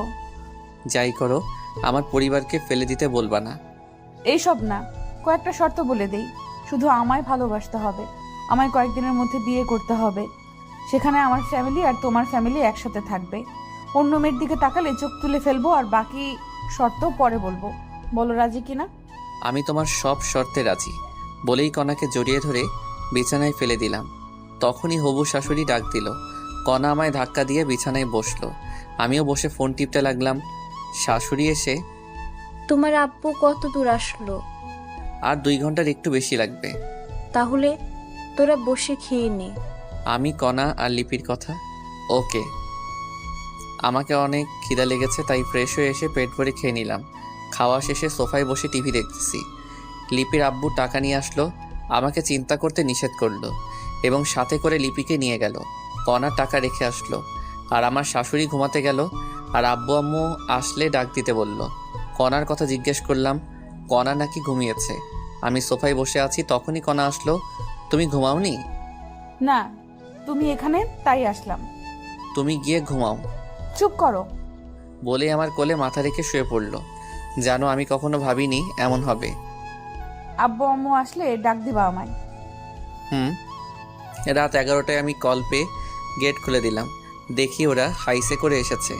হাইস কেন? ভাইয়া, অ্যাম্বুলেন্স ভালো না, তাই হাইস নিয়েছি। আচ্ছা, আব্বুকে ধরো, ভিতরে নিয়ে যাই। ওকে। তারপর আব্বুকে দোতলায় এনে গেস্ট রুমে শোয়ালাম। আব্বু সব দেখতে পারে, কিন্তু কথা বলা আর হাঁটতে পারে না। আর এই কারণে ভিতরে কি জানি সমস্যা হয়েছে। আব্বুকে রুমে রেখে আসলাম, সাথে আম্মুও আছে। আমার ছোট বোন আনহা গিয়ে কণাকে ডাক দিল। কণা আনহাকে চিনতে পেরে জড়িয়ে ধরে কান্না করতে লাগলো। আনহাও কান্না করতে লাগলো। যখন বুঝতে পারছে আম্মু আসছে, দৌড়ে আম্মুর কাছে গেল। মামুনি, ফারুক তোমার দেখা কেমন করে পেল? অনেক কাহিনী আম্মু। এখন বলো, আমাকে আগের মতো করে ছেলের বউ করবা না? তোমার আঙ্কেলের অবস্থা দেখছো কেমনে হয়? আম্মু, আমি অপারেশনের সব ব্যবস্থা করেছি। পরশুদিন সিঙ্গাপুরের উদ্দেশ্যে রওনা দিব। কাল সকালেই টিকিট কনফার্ম করব। তুই আমার মা হয়ে গেলি মামুনি। আল্লাহ তোমাকে অনেক দিন বাঁচিয়ে রাখুন। কণাকে টেনে নিয়ে কপালে চুমু খেয়ে এখন চলো, খেতে হবে। আগে আব্বুকে একটু খাইয়ে ওষুধ খাইয়ে দাও। 4টা রুম, কিন্তু বেড 3টা। একটাই আব্বু আম্মু, আরেকটাই কণা আন্টি আর আনহা, আরেকটাই আমি আর আদনান ঘুমিয়ে পড়লাম। পরের দিন উঠলাম কণারটাকে, উঠে নাস্তা করলাম। নাস্তা করে অনলাইনে টিকিট কাটার জন্য রওনা দিলাম। টিকিট কনফার্ম করে টিকিটের রিসিভের ফটোকপি নিলাম। এটা দেখালেই টিকিট দিয়ে দিবে। আব্বুকে নিয়ে ডাক্তারের কাছে গেলাম। অপারেশনের সিস্টেম, অর্থাৎ কোন পদ্ধতিতে রোগী সামলে উঠতে পারবে, সেই রিসিভ করে নিলাম। সেদিন খুব দ্রুতই কেটে গেল, বুঝতেই পারলাম। পরের দিন সকালে উঠে সব তৈরি করে নিলাম। বিকেল 4টায় ফ্লাইট আমাদের। বাসা থেকে সবার কাছ থেকে বিদায় নিয়ে 2টার সময় রওনা দিলাম। দেখতে দেখতে বিকেল 4টায় প্লেন উড়াল দিল। আমরা যথাসময় সিঙ্গাপুর শহরে পৌঁছালাম। গাড়ি নিয়ে সরাসরি হাসপাতালে গেলাম। হাসপাতালে গিয়ে বড় ডাক্তারকে দেখালাম। ডাক্তার আইসিইউতে ভর্তি করতে বলল। আমার কাছ থেকে সাদা স্ট্যাম্প স্বাক্ষর নিয়ে আব্বুকে অপারেশন থিয়েটারে ঢোকানো হলো। প্রায় 4.5 ঘন্টা অপারেশন থিয়েটারে থাকার পর ডাক্তার বের হয়ে এসে 4টা রুম, কিন্তু বেড 3টা। একটাই আব্বু আম্মু, আরেকটাই কণা আন্টি আর আনহা, আরেকটাই আমি আর আদনান ঘুমিয়ে পড়লাম। পরের দিন উঠলাম কণারটাকে, উঠে নাস্তা করলাম। নাস্তা করে অনলাইনে টিকিট কাটার জন্য রওনা দিলাম। টিকিট কনফার্ম করে টিকিটের রিসিভের ফটোকপি নিলাম। এটা দেখালেই টিকিট দিয়ে দিবে। আব্বুকে নিয়ে ডাক্তারের কাছে গেলাম। অপারেশনের সিস্টেম, অর্থাৎ কোন পদ্ধতিতে রোগী সামলে উঠতে পারবে, সেই রিসিভ করে নিলাম। সেদিন খুব দ্রুতই কেটে গেল, বুঝতেই পারলাম। পরের দিন সকালে উঠে সব তৈরি করে নিলাম। বিকেল 4টায় ফ্লাইট আমাদের। বাসা থেকে সবার কাছ থেকে বিদায় নিয়ে 2টার সময় রওনা দিলাম। দেখতে দেখতে বিকেল 4টায় প্লেন উড়াল দিল। আমরা যথাসময় সিঙ্গাপুর শহরে পৌঁছালাম। গাড়ি নিয়ে সরাসরি হাসপাতালে গেলাম। হাসপাতালে গিয়ে বড় ডাক্তারকে দেখালাম। ডাক্তার আইসিইউতে ভর্তি করতে বলল। আমার কাছ থেকে সাদা স্ট্যাম্প স্বাক্ষর নিয়ে আব্বুকে অপারেশন থিয়েটারে ঢোকানো হলো। প্রায় 4.5 ঘন্টা অপারেশন থিয়েটারে থাকার পর ডাক্তার বের হয়ে এসে আব্বুকে নিয়ে আমি আর কণা বাংলাদেশের নামকরা বেসরকারি হাসপাতালে গেলাম। ডাক্তার কণার পরিচিত হওয়ার সুবাদে সিরিয়াল খুব তাড়াতাড়ি পেয়ে গেলাম। ডাক্তার অনেক সতর্কভাবে আব্বু চেক আপ করলো। আব্বুর শরীর এখন কেমন আর আব্বুর শরীর কোন ধরনের অপারেশন সহ্য করতে পারবে, সে অনুযায়ী একটা রিসিপ্ট তৈরি করলো। সেদিন আরও কিছু কাজ করলাম। দিনটি কেমনে কেটে গেল বুঝতেই পারলাম না। পরের দিন আবার সেই হাসপাতালে গেলাম। এই হাসপাতালের মাধ্যমে আমরা সিঙ্গাপুর যাব, আর ওখানে যা কাজ করা লাগবে সব এই ডাক্তাররাই করবে। আমরা সকাল 10টায় গেলাম হাসপাতালে। আবার রিসিপ্ট নিয়ে ব্যাংকে গিয়ে 20 লাখ টাকা ডোনেট করলাম। টাকা ডোনেট করার পর রিসিপ্ট নিয়ে বাসায় আসলাম। আমাদের বিকেল 4টায় ফ্লাইট, তাই আমরা রেডি হলাম। টিকিট অবশ্য কাটা ছিল আমাদের। আমরা রওনা দিলাম দুপুর 2টায়। যথাসময়ে প্লেন উড়াল দিল। দীর্ঘ 6 ঘন্টা পর আমরা সিঙ্গাপুরের মাটিতে পা রাখলাম। আমরা সরাসরি হাসপাতালে চলে গেলাম। আমাদের কাছ থেকে রিসিপ্ট জমা নিল এবং আব্বুকে ভিতরে নিয়ে গেল। কিছুক্ষণ পর এসে অভিভাবক, অর্থাৎ সাদা স্ট্যাম্পে আমার স্বাক্ষর নিল। স্বাক্ষর করা শেষে ওরা চলে গেল। অপারেশন শুরু হলো। আমরা বাইরে দাঁড়িয়ে আছি। আম্মু তো শুধু কান্নাই করছে, থামছেই না কিছুতেই। আমারও কান্না আসতেছে, কিন্তু আমায় শক্ত হয়ে থাকতে হবে। আমি যদি কান্না করি তাহলে আম্মুকে আটকানোই যাবে না। আমি শুধু মনে মনে আল্লাহর নাম নিচ্ছি। আম্মু কান্না করতে করতে ক্লান্ত হয়ে বেঞ্চের উপর ঘুমিয়ে পড়েছে। কণা আম্মুর মাথা নিজের কোলে রেখে বসে আছে, আর আমি অপারেশন থিয়েটারের দরজার সামনে দাঁড়িয়ে আছি। আমার চোখের কোণে পানি এসে গেছে। আব্বুর কিছু কথা আমার মনে উঠে গেল। যাই হোক, প্রায় 3 ঘন্টা পর একজন দরজা খুললেই, কে আপনি? আমি রোগীর আত্মীয়। কেন? একটা ভালো খবর আছে। কি সেই খবর স্যার, বলেন একটু। অপারেশন সাকসেসফুল, রোগী সম্পূর্ণ বিপদমুক্ত ইনশাল্লাহ। সত্যি আব্বুর কিছু হয়নি? এখন দেখা করতে পারবো না, রোগীর জ্ঞান ফিরতে সময় লাগবে কমপক্ষে 48 ঘন্টা। আর রোগীকে ঘুমানোর ইনজেকশন দেওয়া আছে, ডিস্টার্ব করবেন না রোগীকে। ভিতরে গিয়ে দেখি সিনিয়র ডাক্তার সহ আরো 5 জন দাঁড়িয়ে আলোচনা করতেছে। Okay sir. আর শোনো, তোমার আব্বু একা হাতে 10 দিনের মতো সময় নেবে, কিন্তু কণ্ঠস্বর ঠিক রয়েছে। জ্ঞান ফেরা 24 ঘন্টার ভেতরে কথা বলতে পারবে ইনশাল্লাহ। ও আচ্ছা স্যার। আমার চেম্বারে আসো, কিছু ওষুধ লিখে দিচ্ছি, 1 মাস খাওয়াতে হবে। ওকে চলেন। বিশেষ দ্রষ্টব্য, সব কথা ইংরেজি দিয়ে বলেছি আমরা। তারপর আমি ডাক্তারের কেবিনে গেলাম। ডাক্তার আমাকে কিছু নির্দেশনা দিলেন। সেগুলো হলো, আব্বুকে কখনো প্রেশার দেওয়া যাবে না, কোনো টেনশন করা যাবে না। সুস্থ হলে সব কাজ করতে পারবে, সেক্ষেত্রে কোনো সমস্যা হবে না। আর আব্বুর জ্ঞান ফিরবে 48 ঘন্টার মধ্যে। কয়েকদিন কথা বলতে পারবে না, আর কয়েকদিন হেঁটে নিয়ে বেড়াতে হবে। আর কিছু ওষুধ লিখে দিলেন, যেগুলো কমপক্ষে 6 মাস সেবন করতে হবে। যাই হোক, আম্মু কান্না করতে করতে ক্লান্ত হয়ে ঘুমিয়ে পড়েছে। আব্বুর যে অপারেশন শেষ হয়েছে সে কথা আম্মু আর কণা এখনও জানতে পারিনি। তাই ডাক্তারের কাছ থেকে প্রেসক্রিপশন নিলাম। সেখান থেকে আম্মু আর কণা যেখানে বসে আছে সেখানে গেলাম। আম্মুকে ডেকে তুললাম, সাথে কণা উঠল। আম্মু ঘুম ভাঙা মাত্র, বাবা তোর আব্বু কোথায়? ভিতরে আছে। অপারেশন তো শেষ হয়েছে তাই না? মোবাইলে সময় দেখে বলল, অপারেশন শেষ হয়েছে। তোর আব্বু কোথায় সেটা আগে বল। ভিতরে আছে। অপারেশন সাকসেসফুল হয়েছে। 48 ঘন্টা আব্বুকে ডিস্টার্ব করা যাবে না। সত্যি বাবা? আমি শুধু দেখেই চলে আসবো, আমাকে নিয়ে চল বাবা। আমিও যাব।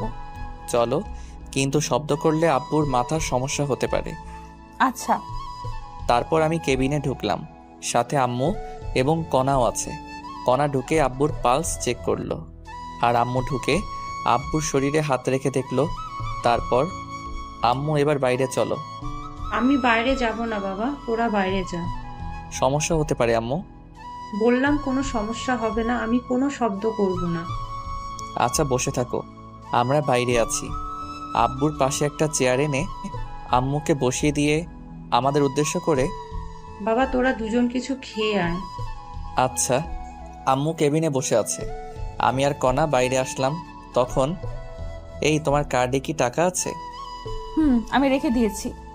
ও, রেখে দাও, টাকা লাগতে পারে। বলেই আমি বাইরে যাওয়ার জন্য পা বাড়ালাম।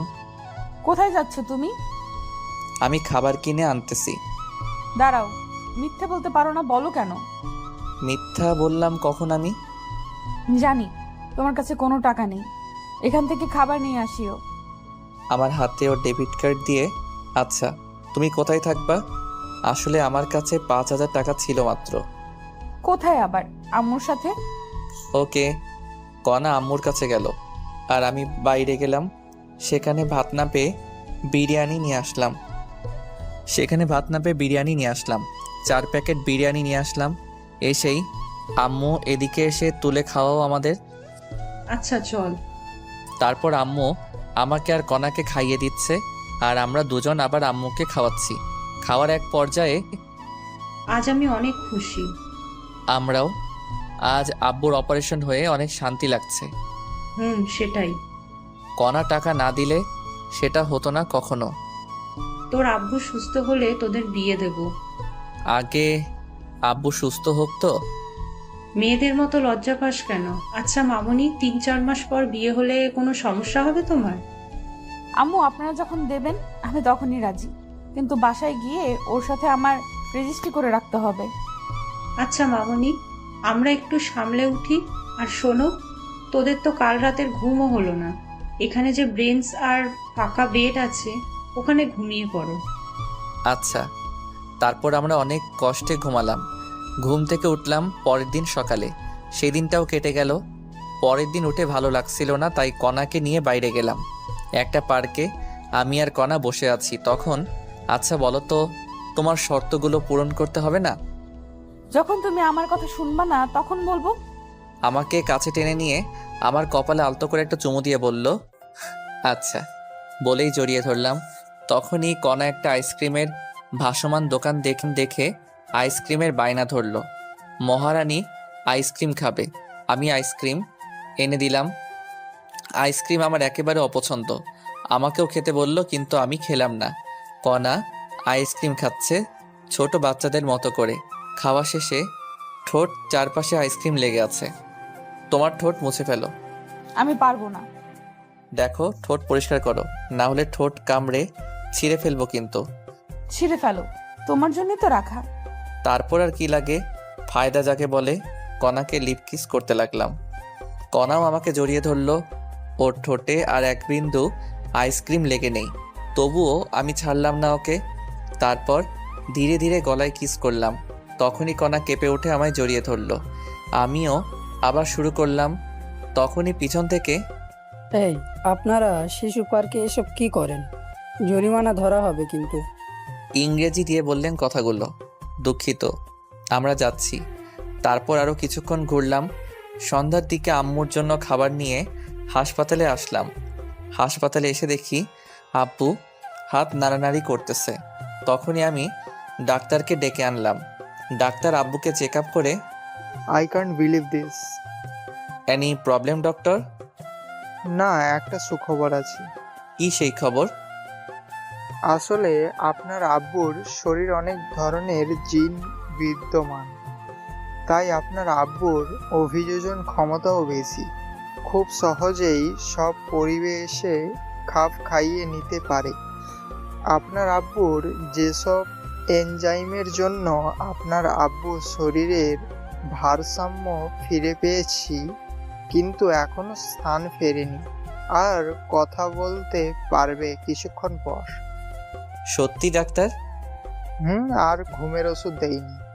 কিছুক্ষণের মধ্যেই আপনার আব্বুর ঘুম ভেঙে যাবে। ভালো কিছু খাইয়ে দিয়েন। আমি আসি এখন। ওকে। তারপর ডাক্তার চলে গেল। আমি অনেক খুশি, আব্বু আবার আগের মতো চলতে পারবে।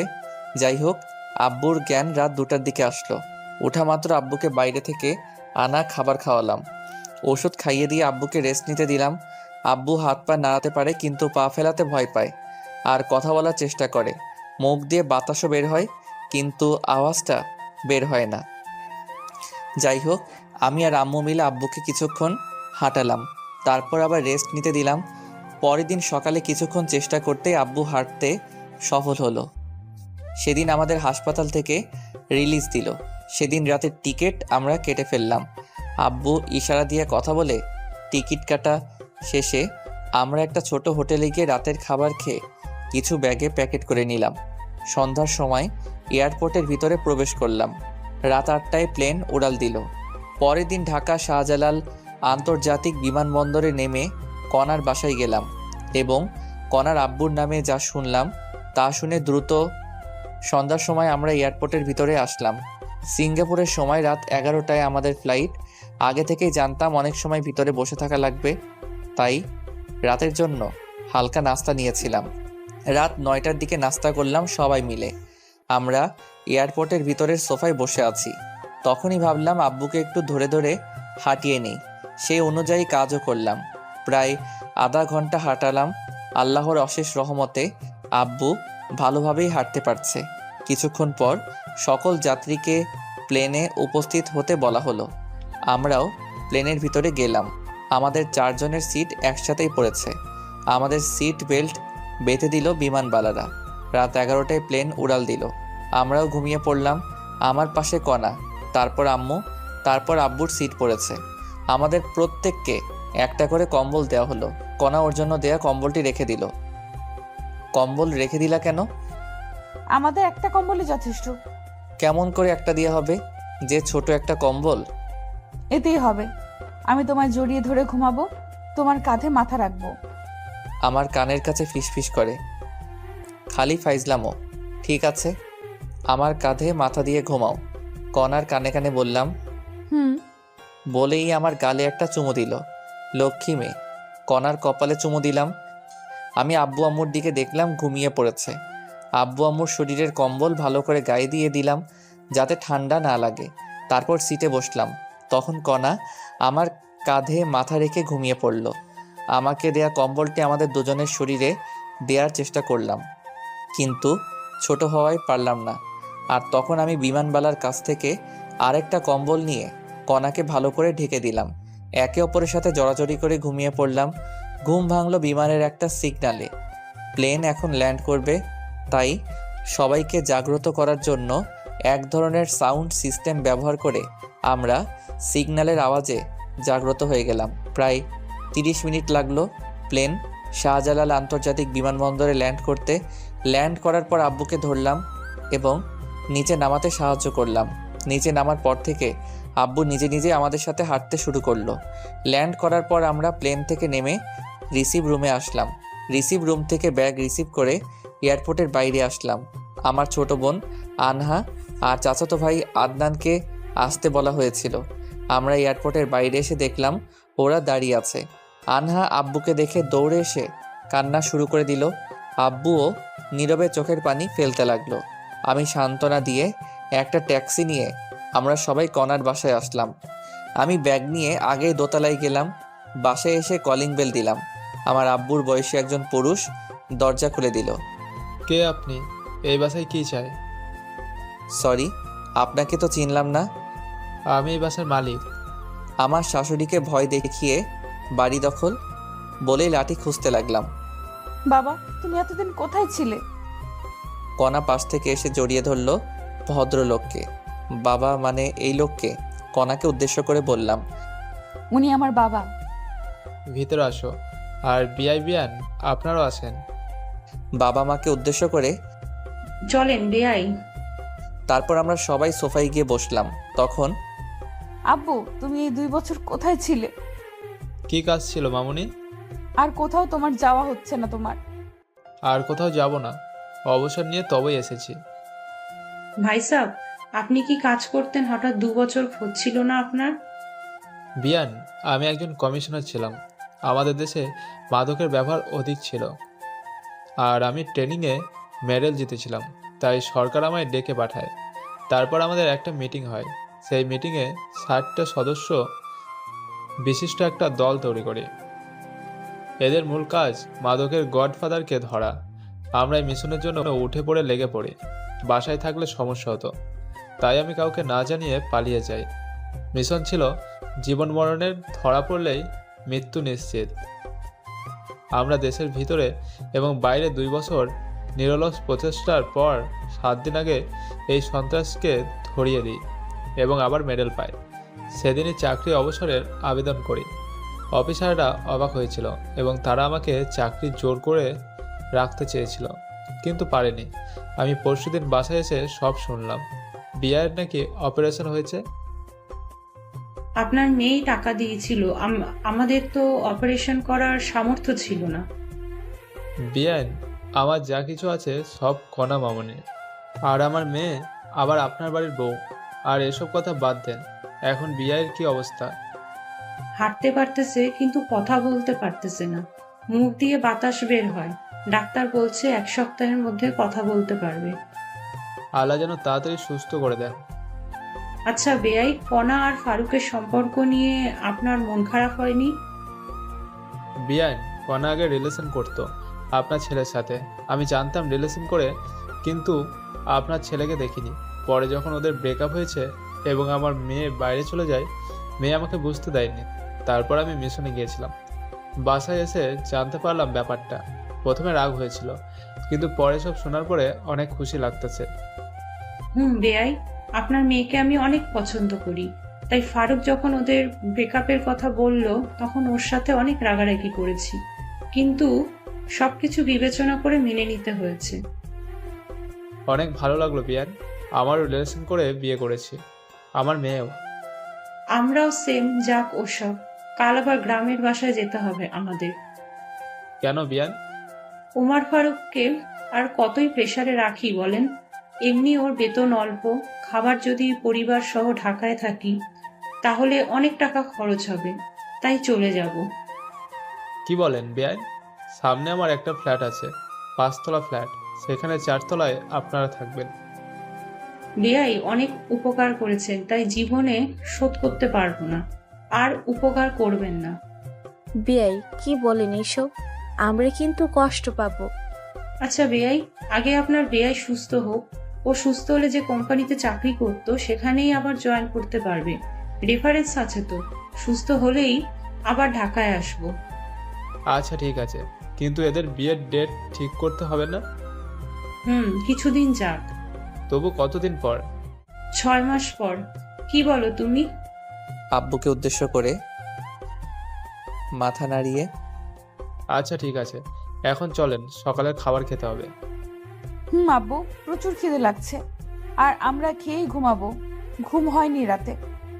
হারামজাদি আমার কাঁধে মাথা রেখে আরামসে ঘুমিয়েছে, আর এখন চাপা মারতেছে।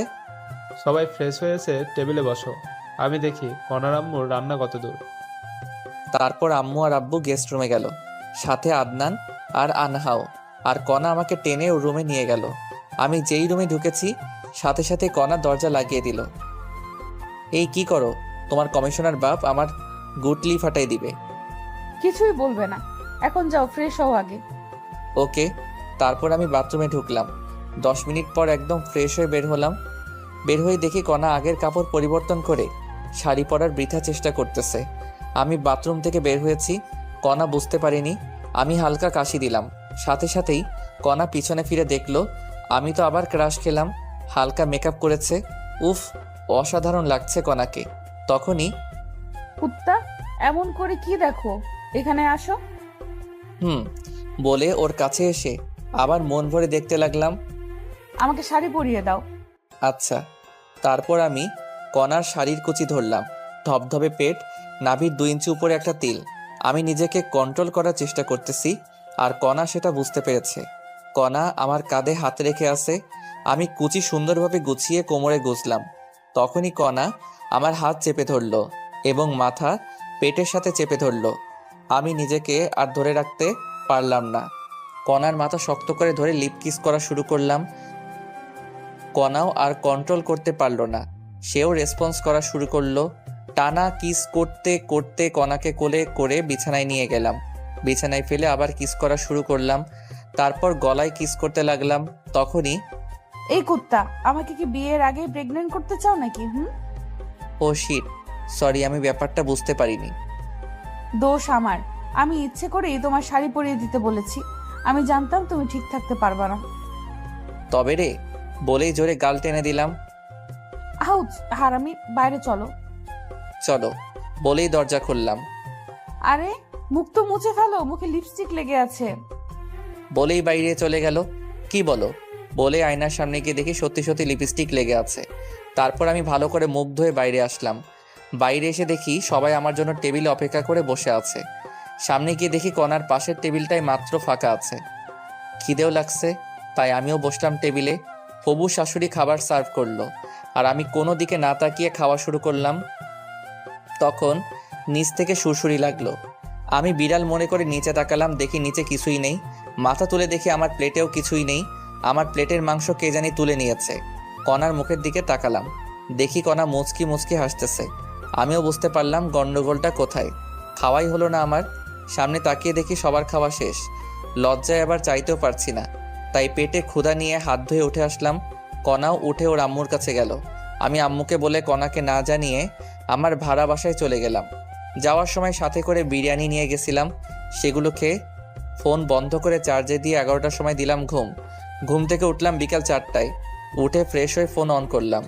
ফোন অন করেই আমি অবাক হয়ে গেলাম, মিস কল অ্যালার্ট চালু করা আছে। দেখি 250টা মিসড কল আর 119টি মেসেজ। কল এসেছে আম্মু, কণা, আদনান, শাশুড়ির ফোন থেকে, আর মেসেজ এসেছে আদনানের ফোন থেকে 10টার মতো। বাকিগুলো কণা দিয়েছে। সবগুলো মেসেজ হলো আমি কোথায় আছি, তাড়াতাড়ি যেন বাসায় যাই, এসব নিয়ে। যাই হোক, এসব দেখে ভাবলাম কল দেই। দেখলাম ফোনে টাকা নেই, তাই বিকাশ অ্যাপস থেকে টাকা লোড দেওয়ার জন্য ডাটা অন করলাম। সাথে সাথেই দেখি মেসেঞ্জার, হোয়াটসঅ্যাপ, টেলিগ্রাম সবখানে কণার মেসেজ। টাকা লোড দিয়ে কল দিলাম কণার কাছে। কল দেয়া মাত্র কল ধরলো। মনে হয় তার জন্য বসেছিল। কি করো? জানোয়ার, কোথায় তুই? রেগে আছো খুব, তাই বলবো না। রাখবে না। তোর ফোন বন্ধ কেন? হ্যাঁ, হবু স্বামীর সাথে কেউ এভাবে কথা বলে? ঘন্টা, এবার বলো কোথায় তুমি এখন? ঘুম হয়নি তো, তাই যে বাসায় থাকতাম সেখানে এসে ফোনটা চার্জে দিয়ে ঘুমিয়েছিলাম। লোকেশন দাও, আমি যাচ্ছি। পাগল নাকি? তোমার সতীন তোমার সাথে মারামারি করার জন্য বসে আছে। দেখো, তুমি জানো আমার রাগ কেমন, রাগিও না আমায়। ওকে, জায়গায় আসো। ওকে। আমি ফোন কেটে দিয়ে বিছানায় বসে ফেসবুকে নোটিফিকেশন চেক করতেছি। তখনই কণার আইডি সামনে আসলো। দেখলাম রিলেশনশিপ স্ট্যাটাস দিয়ে relationship with MD Omar Faruk. আমি দেখে মুচকি হাসলাম। পাগলি একটা, আমায় অনেক ভালোবাসে। জীবনে কিছু না পেলেও মনের মতো মা বাবা আর জীবনসঙ্গী পেলাম। আল্লাহর কাছে লাখ লাখ শুক্রিয়া। তারপর ফেসবুকের ভিডিও দেখতে লাগলাম। প্রায় 30 মিনিট আমার ফোনে কণার ফোন নাম্বার থেকে কল আসলো। কল ধরলাম, তখন কণা আমায় আমার দেওয়া ঠিকানায় যেতে বলল। আমি গিয়ে ওকে নিয়ে আসলাম। রুমের মধ্যে ঢোকা মাত্র কণা এসে ঠাস করে আমার গালে একটা চড় মারলো। চড় মারার পরই আমায় জড়িয়ে ধরে কান্না করতে লাগলো। আমিও জড়িয়ে ধরে নিজেই থাপ্পড় মারলা, আবার নিজেই কান্না করছো কেন? তুমি যে বাসায় আসছো আমায় বলে আসতা। আমি মনে করেছি টেবিলে তোমার খাবার মেরে দিয়েছি, তার জন্য তুমি রাগ করে বাসায় এসেছো। আমি অনেক কান্না করেছি। আমি তো আম্মুকে বলেই আসলাম। তুমি নাকি বলেছো বাইরে যাচ্ছ, কিন্তু এতক্ষণ লাগে নাকি? তাই চিন্তা হচ্ছিল আমার। না বলে আসার জন্য দুঃখিত। হয়েছে, তোমার জন্য খাবার নিয়ে এসেছি। আচ্ছা, তুমি খাইয়ে দাও। পারবো না। তাহলে আমার খিদে নেই। আচ্ছা শয়তান, আসো।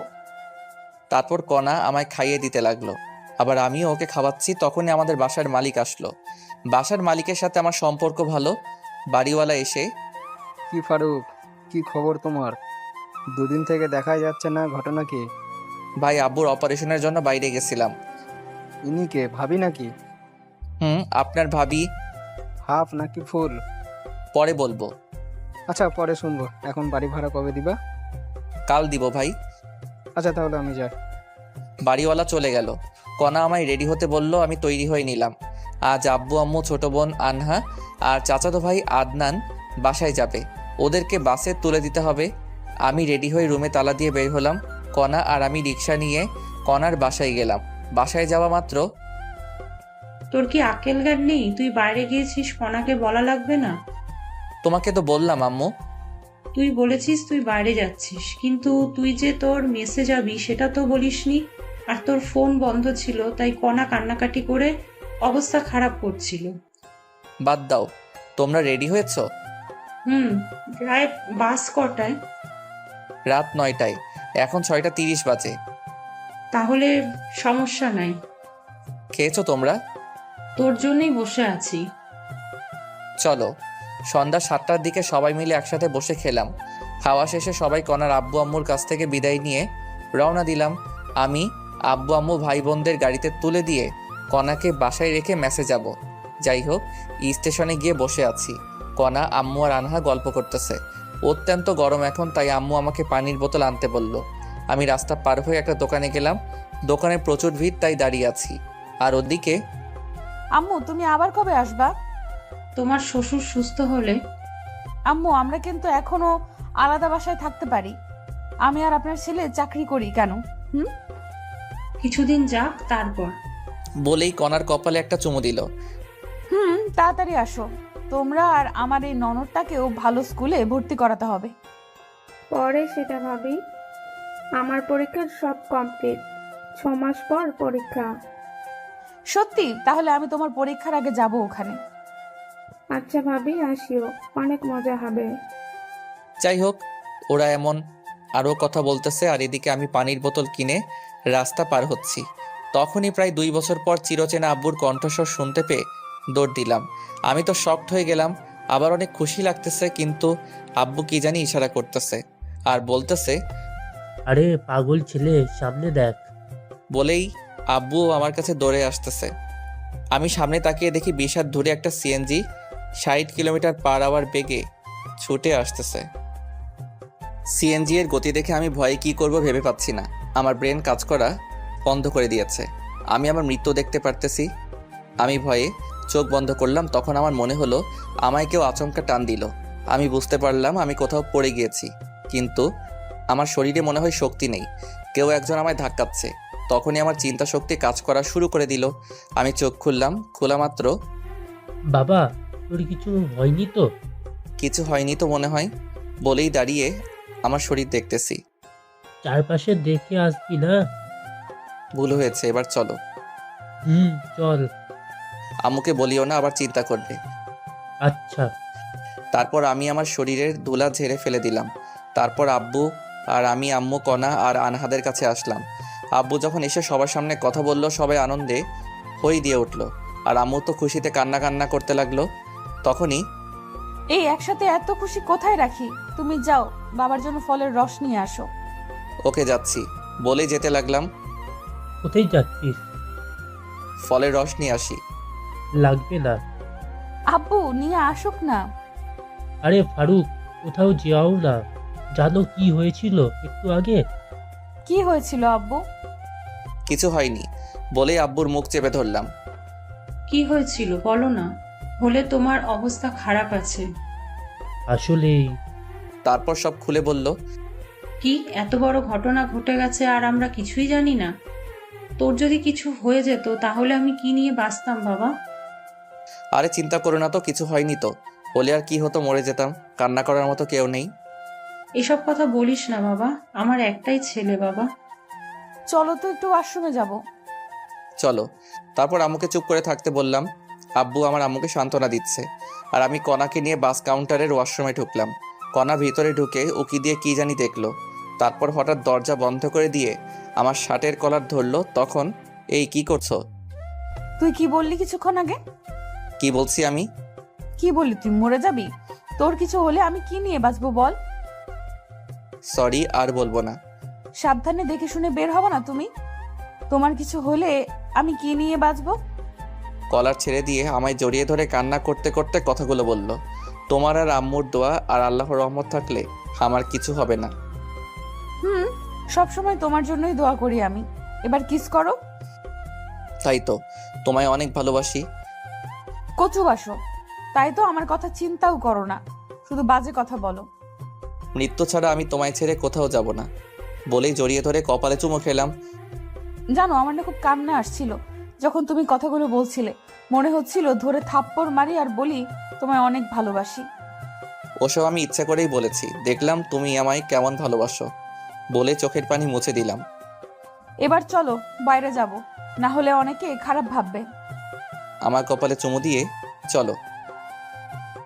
তারপর আমি আর কণা সবার কাছে আসলাম। কিছুক্ষণ পর বাস আসলো।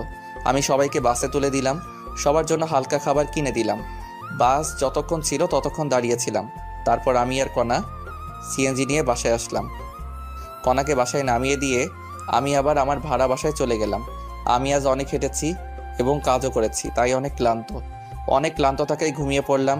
ঘুম ভাঙলো কণার ফোনে। কল ধরেই দিলা তো ঘুমের 69 বাজে। আইসে আমার জমিদার সাহেব, উঠে তাড়াতাড়ি অফিসে আসো। আচ্ছা যাবনে। আচ্ছা আমি যাবার সময় তোমায় নিয়ে যাব। লাগবে না ম্যাম, আমারই ডিউটি আপনার বাসায়। ফারুক সাহেব তাড়াতাড়ি আসেন। আচ্ছা ম্যাম। কল কেটে দিয়ে ফোনে দেখলাম 7:48 বাজে। আমার অফিস 9টায়। কণার বাসায় যাওয়া লাগবে 8:30-এ। বেশি সময় নেই হাতে, তাই বিছানা থেকে উঠে বিছানার কিছু না গুছিয়ে ফ্রেশ হলাম। তারপর রেডি হয়ে কণার বাসায় গেলাম। তবুও 10 মিনিট লেট করেছি। কণার বাসায় ঢুকলাম। জামাই না হতেই আমায় এখন থেকে জামাই আদর করতেছে। যাই হোক, খাওয়া শেষে কণা লাঞ্চ বাটিতে প্যাক করে নিল। তারপর আমরা দুজনে অফিসের উদ্দেশ্যে রওনা দিলাম। অফিসে ঢোকার পর আমি আমার কেবিনে গেলাম। কিছুক্ষণ পর সবাই আসলো। তখন কণা সবাইকে ডাকলো। সবাই মিটিং রুমে গেল, সাথে আমিও। মিটিং রুমে, শোনেন আপনারা, আমাদের অফিসের অনেক লোকসান হচ্ছে। ম্যাম, আমরা তো ঠিকভাবে কাজ করি, সর্বোচ্চ দিয়েই কাজ করি। সবাই তো করে না। ম্যাম, এই অফিসের ক্ষতি হলে অফিস বিক্রি করে দেবে, তখন আমরা কোথায় যাব? আর গেলেও হয়তোবা এমন বস পাবো না। আর এই অফিসের আমাদের সবসময় সাথ দিয়েছি। অফিসের লোকসানের সময় আমরা কাজ করে তা পুষিয়ে দিব। সাবাস, আপনারা সবাই এরকম মানসিকতা নিয়েই কাজ করবেন। আমরা তাই করব ম্যাম। আরেকটা কথা, এ আমার ভালোবাসা এবং হবু স্বামী। সব মেয়ে ওকে দুলাভাই না হলে ভাইয়া বলে ডাকবা। আমাকে ওর কাছে এনে হাত ধরে বলল, ম্যাম খাওয়া দেন।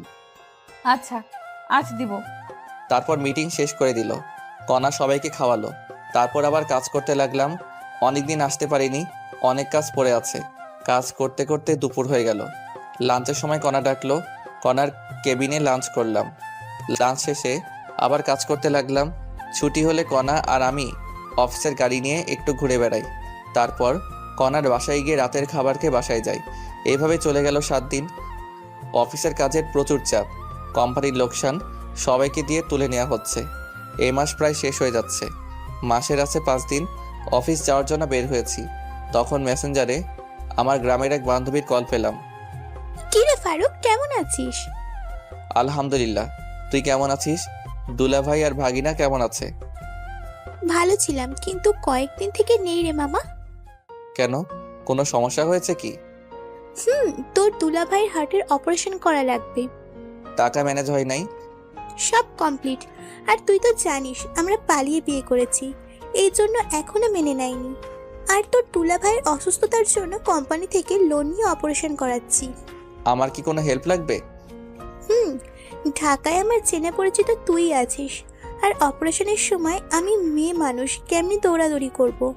তুই কি একটু 2 দিন সময় দিতে পারবি? আচ্ছা, কবে যাওয়া লাগবে? আজকে আয়, কাল তাহলে অপারেশন হবে। আচ্ছা, আমি আসতেছি। সীমার ফোন কেটে দিয়ে কনাকে টেক্সট করে জানিয়ে দিলাম আমি 2 দিন অফিসে যেতে পারবো না। আমার বন্ধু অসুস্থ, অপারেশন হবে, তাই হাসপাতালে যাব। আর আমাকে এই 2 দিন কল দিও না। আমি জানি কনা আর আমায় 2 দিন কল দিবে না। তারপর আমি ব্যাগ গুছিয়ে রওনা দিলাম সীমার বাসার উদ্দেশ্যে। এই ঢাকার জ্যাম পার করে পৌঁছালাম 11টার সময়। সীমার বাসায় ঢুকলাম, দেখি দুলাভাই ভালোই অসুস্থ হয়ে গেছে। দুলাভাইয়ের সাথে কথা বললাম। দুলাভাইয়ের কথা বলতে সমস্যা হয়। তারপর সীমার সাথে ভালো মন্দ কথা বলে বিকেলবেলায় হাসপাতালে ভর্তি করার সিদ্ধান্ত নিলাম। সীমার বাসায় লাঞ্চ করে দুলাভাইকে নিয়ে 2টার দিকে ঢাকা মেডিকেল হাসপাতালে ভর্তি করালাম। বিভিন্ন পরীক্ষা করা হলো এবং ডাক্তার বললেন রাত 10টায় অপারেশন করা হবে। ব্যাংকে গিয়ে টাকা ডিপোজিট করেন। তারপর সীমা, ডাক্তার তো টাকা জমা দিতে বলল। চল ব্যাংকে যাব। দুলাভাই একা থাকবে নাকি? তোর ভাগ্নিকে রেখে যাই, বেশিক্ষণ লাগবে না তো। টাকা কোথায় আছে? আমার অ্যাকাউন্টে। চলো তাহলে। তারপর সীমা দুলাভাইয়ের কাছে গেল এবং সব খুলে বলল। দুলাভাই তার ছেলে আবু হানিফকে রেখে যেতে বলল। আবু হানিফকে রেখে আমরা 2 জন হাসপাতাল থেকে বের হয়ে রিক্সা নিলাম। তারপর ইসলামী ব্যাংকে গেলাম। ব্যাংক থেকে টাকা তুলে আবার সোনালী ব্যাংকে গেলাম, সেখানে টাকা জমা দিয়ে হাসপাতালে আসলাম। আমাদের মোট 2 ঘন্টা সময় লেগেছে। একটু দেরি হলে আর টাকা জমা দিতে পারতাম না, কারণ ব্যাংক 5টার সময় বন্ধ করে দেয়। আমরা হাসপাতালে এসেছি 6টার সময়। একটু পর আজান দিবে। দুলাভাই অনেক ভয় পাচ্ছে, অনেক ভীতু প্রকৃতির মানুষ উনি। যাই হোক, দেখতে দেখতে অপারেশনের সময় হয়ে গেল। ডাক্তার দুলাভাইকে আইসিইউতে নিয়ে গেল, আর আমরা বাইরে আছি। সীমা তো ভয় চুপসে গেছে, আর আমিও চুপ করে আছি ভাগিনাকে সাথে নিয়ে। ভাবলাম একটু ফোনে গেম খেলি, কিন্তু ফোন বের করে দেখি ফোন বন্ধ, কারণ ফোনে চার্জই দেইনি। ভাগিনার দিকে তাকিয়ে দেখি ভাগিনা ঘুমিয়ে গেছে।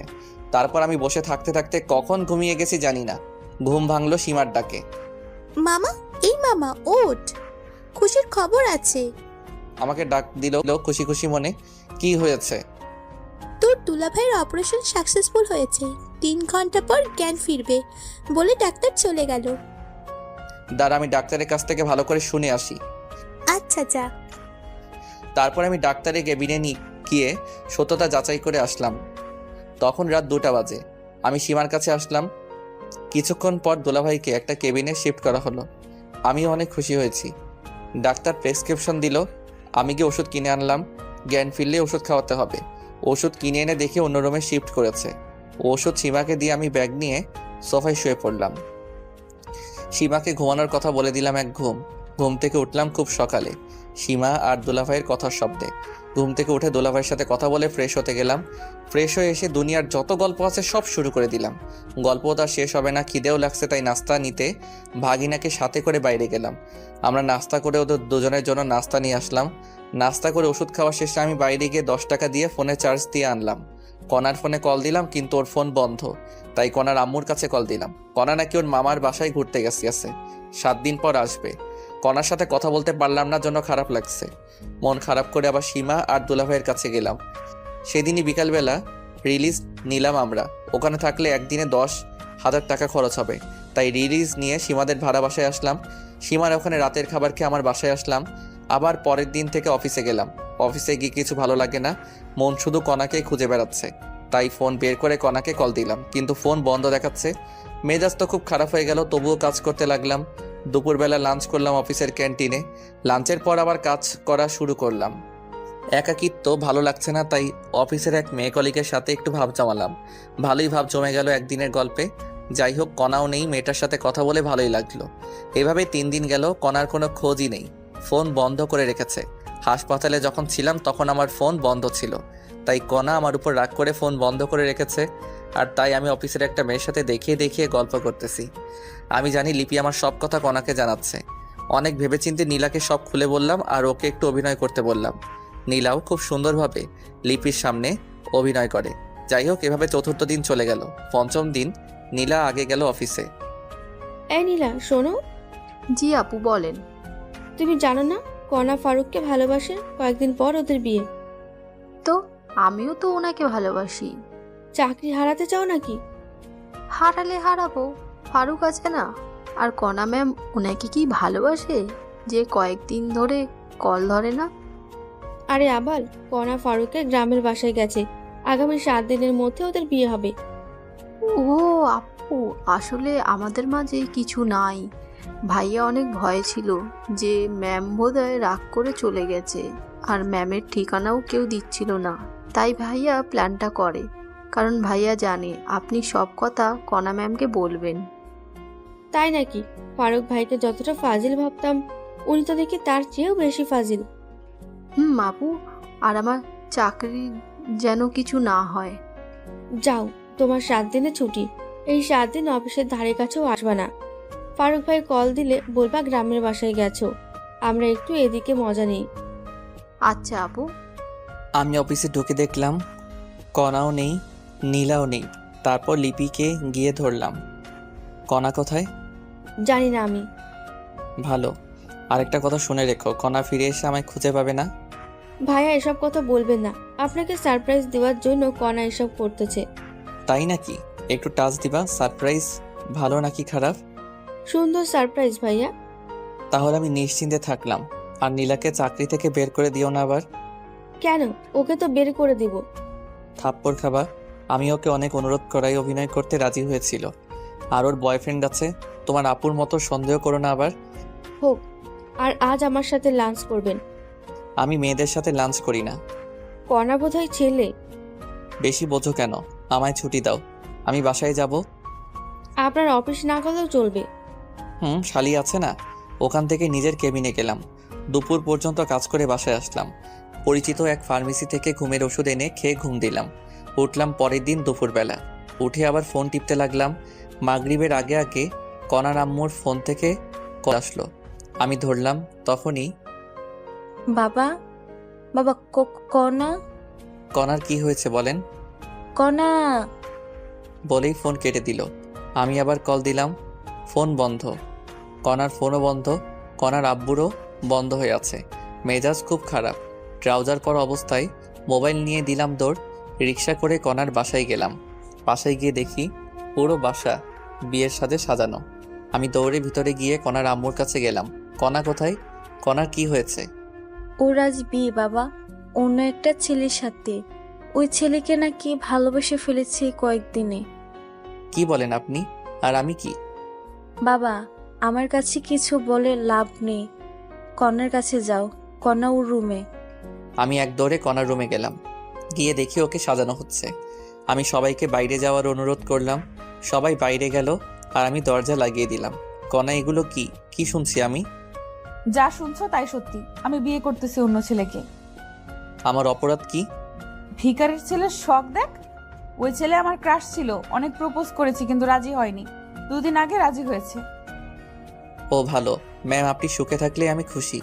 আর আপনার টাকা কিছুদিন গেলেই দিয়ে দিব। লাগবে না, তোদের পরিবারকে ওই টাকা দান করে দিলাম।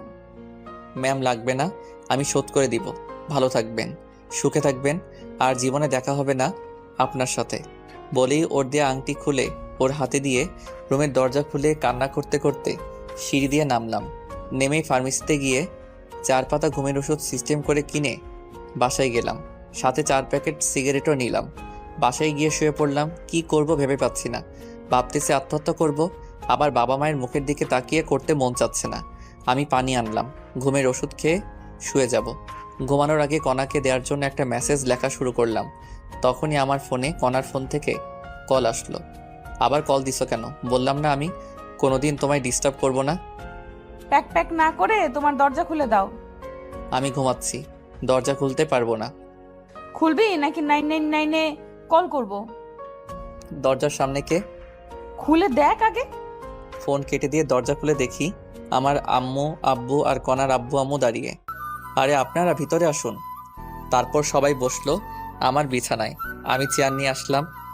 বাবা, আমরা কখনো কল্পনাও করতে পারিনি এমন কিছু হবে। আরে আঙ্কেল, কি করছেন আপনি? আমি আপনার ছেলের মতো, আর আপনার এখানে করার কিছু নেই। তবু আমাদের অনেক খারাপ লাগলো বাবা। আন্টি, আমি কণাকে ভালোবেসেছি। আমি চাইবো অবশ্যই সে সুখে থাকুক। আর কণা এখন তার মনের মতো পাত্র পেয়েছে, আর সুখে থাকবে, এতেই আমি খুশি। তাহলে তুমি একটা মেয়ে দেখে বিয়ে করো। আমি আর বিয়ে করতেছি না। কেন বাবা? অত্যন্ত পার্সোনাল আঙ্কেল। আর আপনার মেয়ের বিয়ে, আর আপনারা এখানে, অনেকে আবার অন্য কিছু ভাববে। ভাবলাম তুমি যদি আবার অন্য কোনো অঘটন ঘটাও, তাই আসা। আমি আত্মহত্যা করলে আমার বাবা মার কি হবে? সারা জীবন না হয় কণার ছবি সাথে নিয়েই থাকবো। আচ্ছা, আপনারা থাকেন, আমি কিছু নিয়ে আসি। বলেই দরজা দিয়ে বাইরে যাওয়ার জন্য রেডি। কোথাও যাওয়া হবে না। আমার কলার ধরে দরজা দিয়ে ভিতরে ঢুকলো। আমি কিন্তু কিছুই করিনি। সেটা জানা আছে, এখন বসে থাকো তুমি। দুলাভাই, কেমন দিলাম সারপ্রাইজ? কারো ফাটে কেউ হাসে, কেমনটা লাগে? আমার কথা শুনে সবাই হাসতে লাগলো। তারপর কাজী রুমে প্রবেশ করলো, সাথে ইমাম আর মুয়াজ্জিন। আমার 2 রুম মানুষ দিয়ে ভর্তি হয়ে গেল। তখনই, আঙ্কেল, প্রেমিকার বিয়ে প্রেমিকার সামনে পড়াবেন নাকি? আমি বাইরে যাচ্ছি। আরে গাধা, তোর সাথে কণা মামুনির বিয়ে? তাহলে যে বলল কণা আরেকজনকে ভালোবাসে? আমি সব বলবো, কিন্তু পরে বলবো। আচ্ছা, তোমাকে শিক্ষা দিব আমি কি জিনিস। যাই হোক, অনেক কাহিনী শেষে বিয়ে পড়ানো শেষ হলো। আবার কার আসলো? আমাদের সবাইকে আমার কণাদের বাসায় নিয়ে যাওয়া হলো। সেখানে গিয়ে দেখি আমার ভার্সিটির সব বন্ধুই আছে। ওদের সাথে অনেক দিন থেকে দেখা হয় না, কথাও হয়। আমি তো ওদের দেখে অনেক খুশি। আমার সব বন্ধু বিয়ে করেছে, অনেক বাচ্চাও আছে। আর আমার বন্ধুদের সাথে আমি ইচ্ছা করে যোগাযোগ করিনি। যাই হোক, আমার বাসায় রেজিস্ট্রি হলো, এখানে কবুল বলানো হলো। রাত 2টার দিকে বিয়ে পড়ানো, খাওয়া দাওয়া শেষ। তারপর আবার আমাদের গাড়িতে করে নিয়ে যাওয়া হচ্ছে, কণা আর আমি পাশাপাশি। বুঝলাম না, কোথায় যাচ্ছি আমরা? আমাদের বর্তমান ঠিকানায়। বুঝলাম না।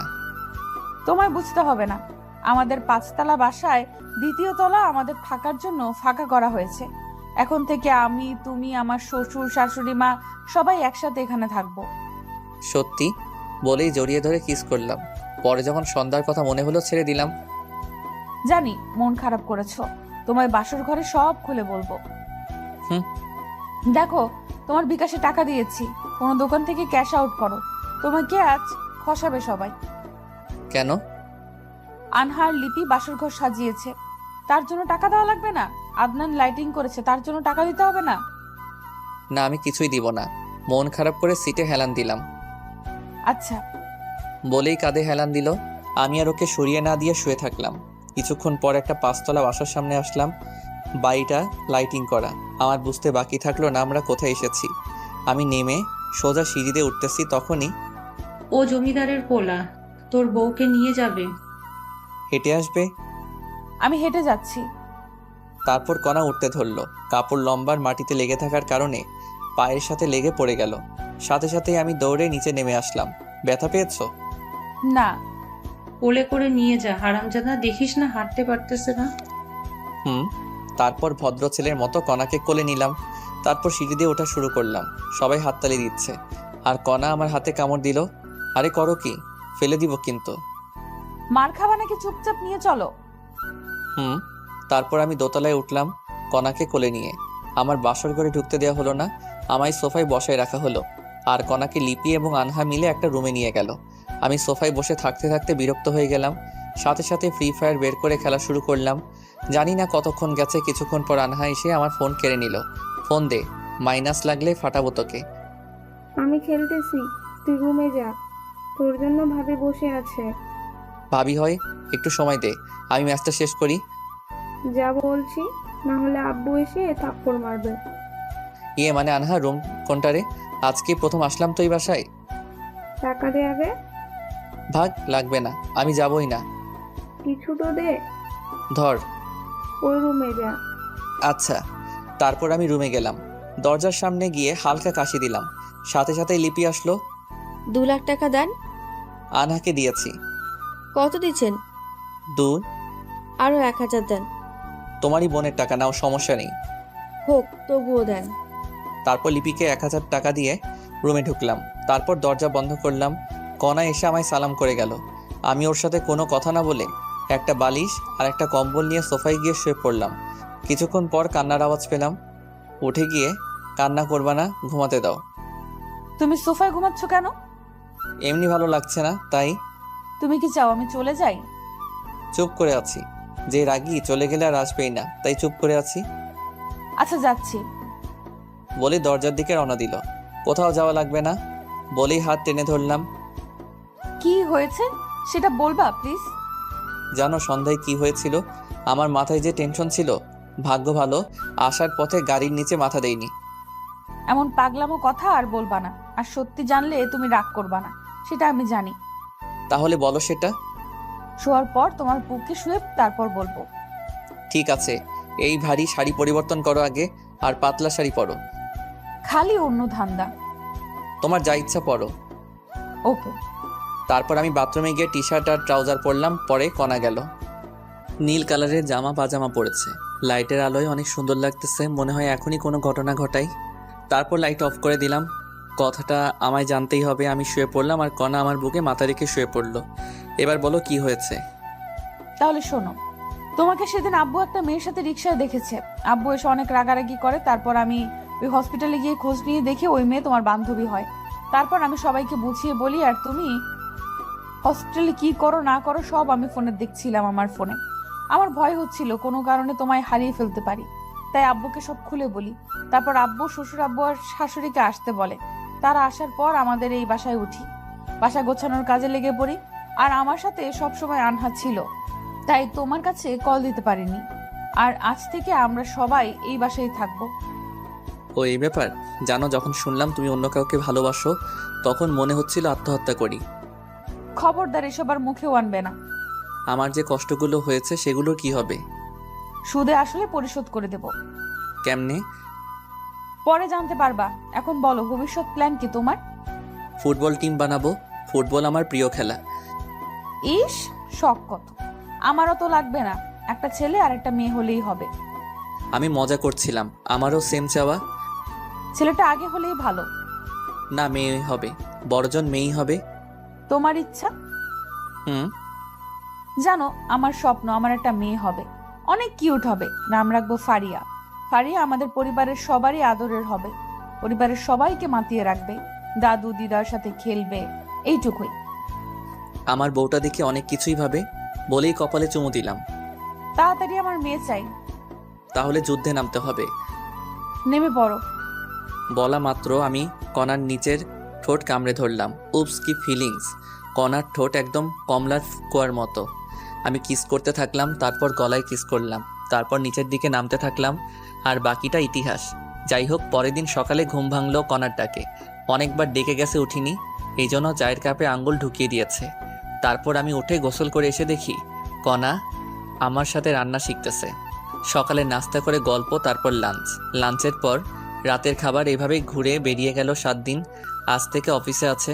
সকালবেলা কণাকে আম্মু আর রান্নাঘরে ঢুকতে দেয় না, তবুও কণা জোর করে ঢুকে সকালে রান্নার সময় থাকে, কিন্তু রাতে থাকতে পারে না।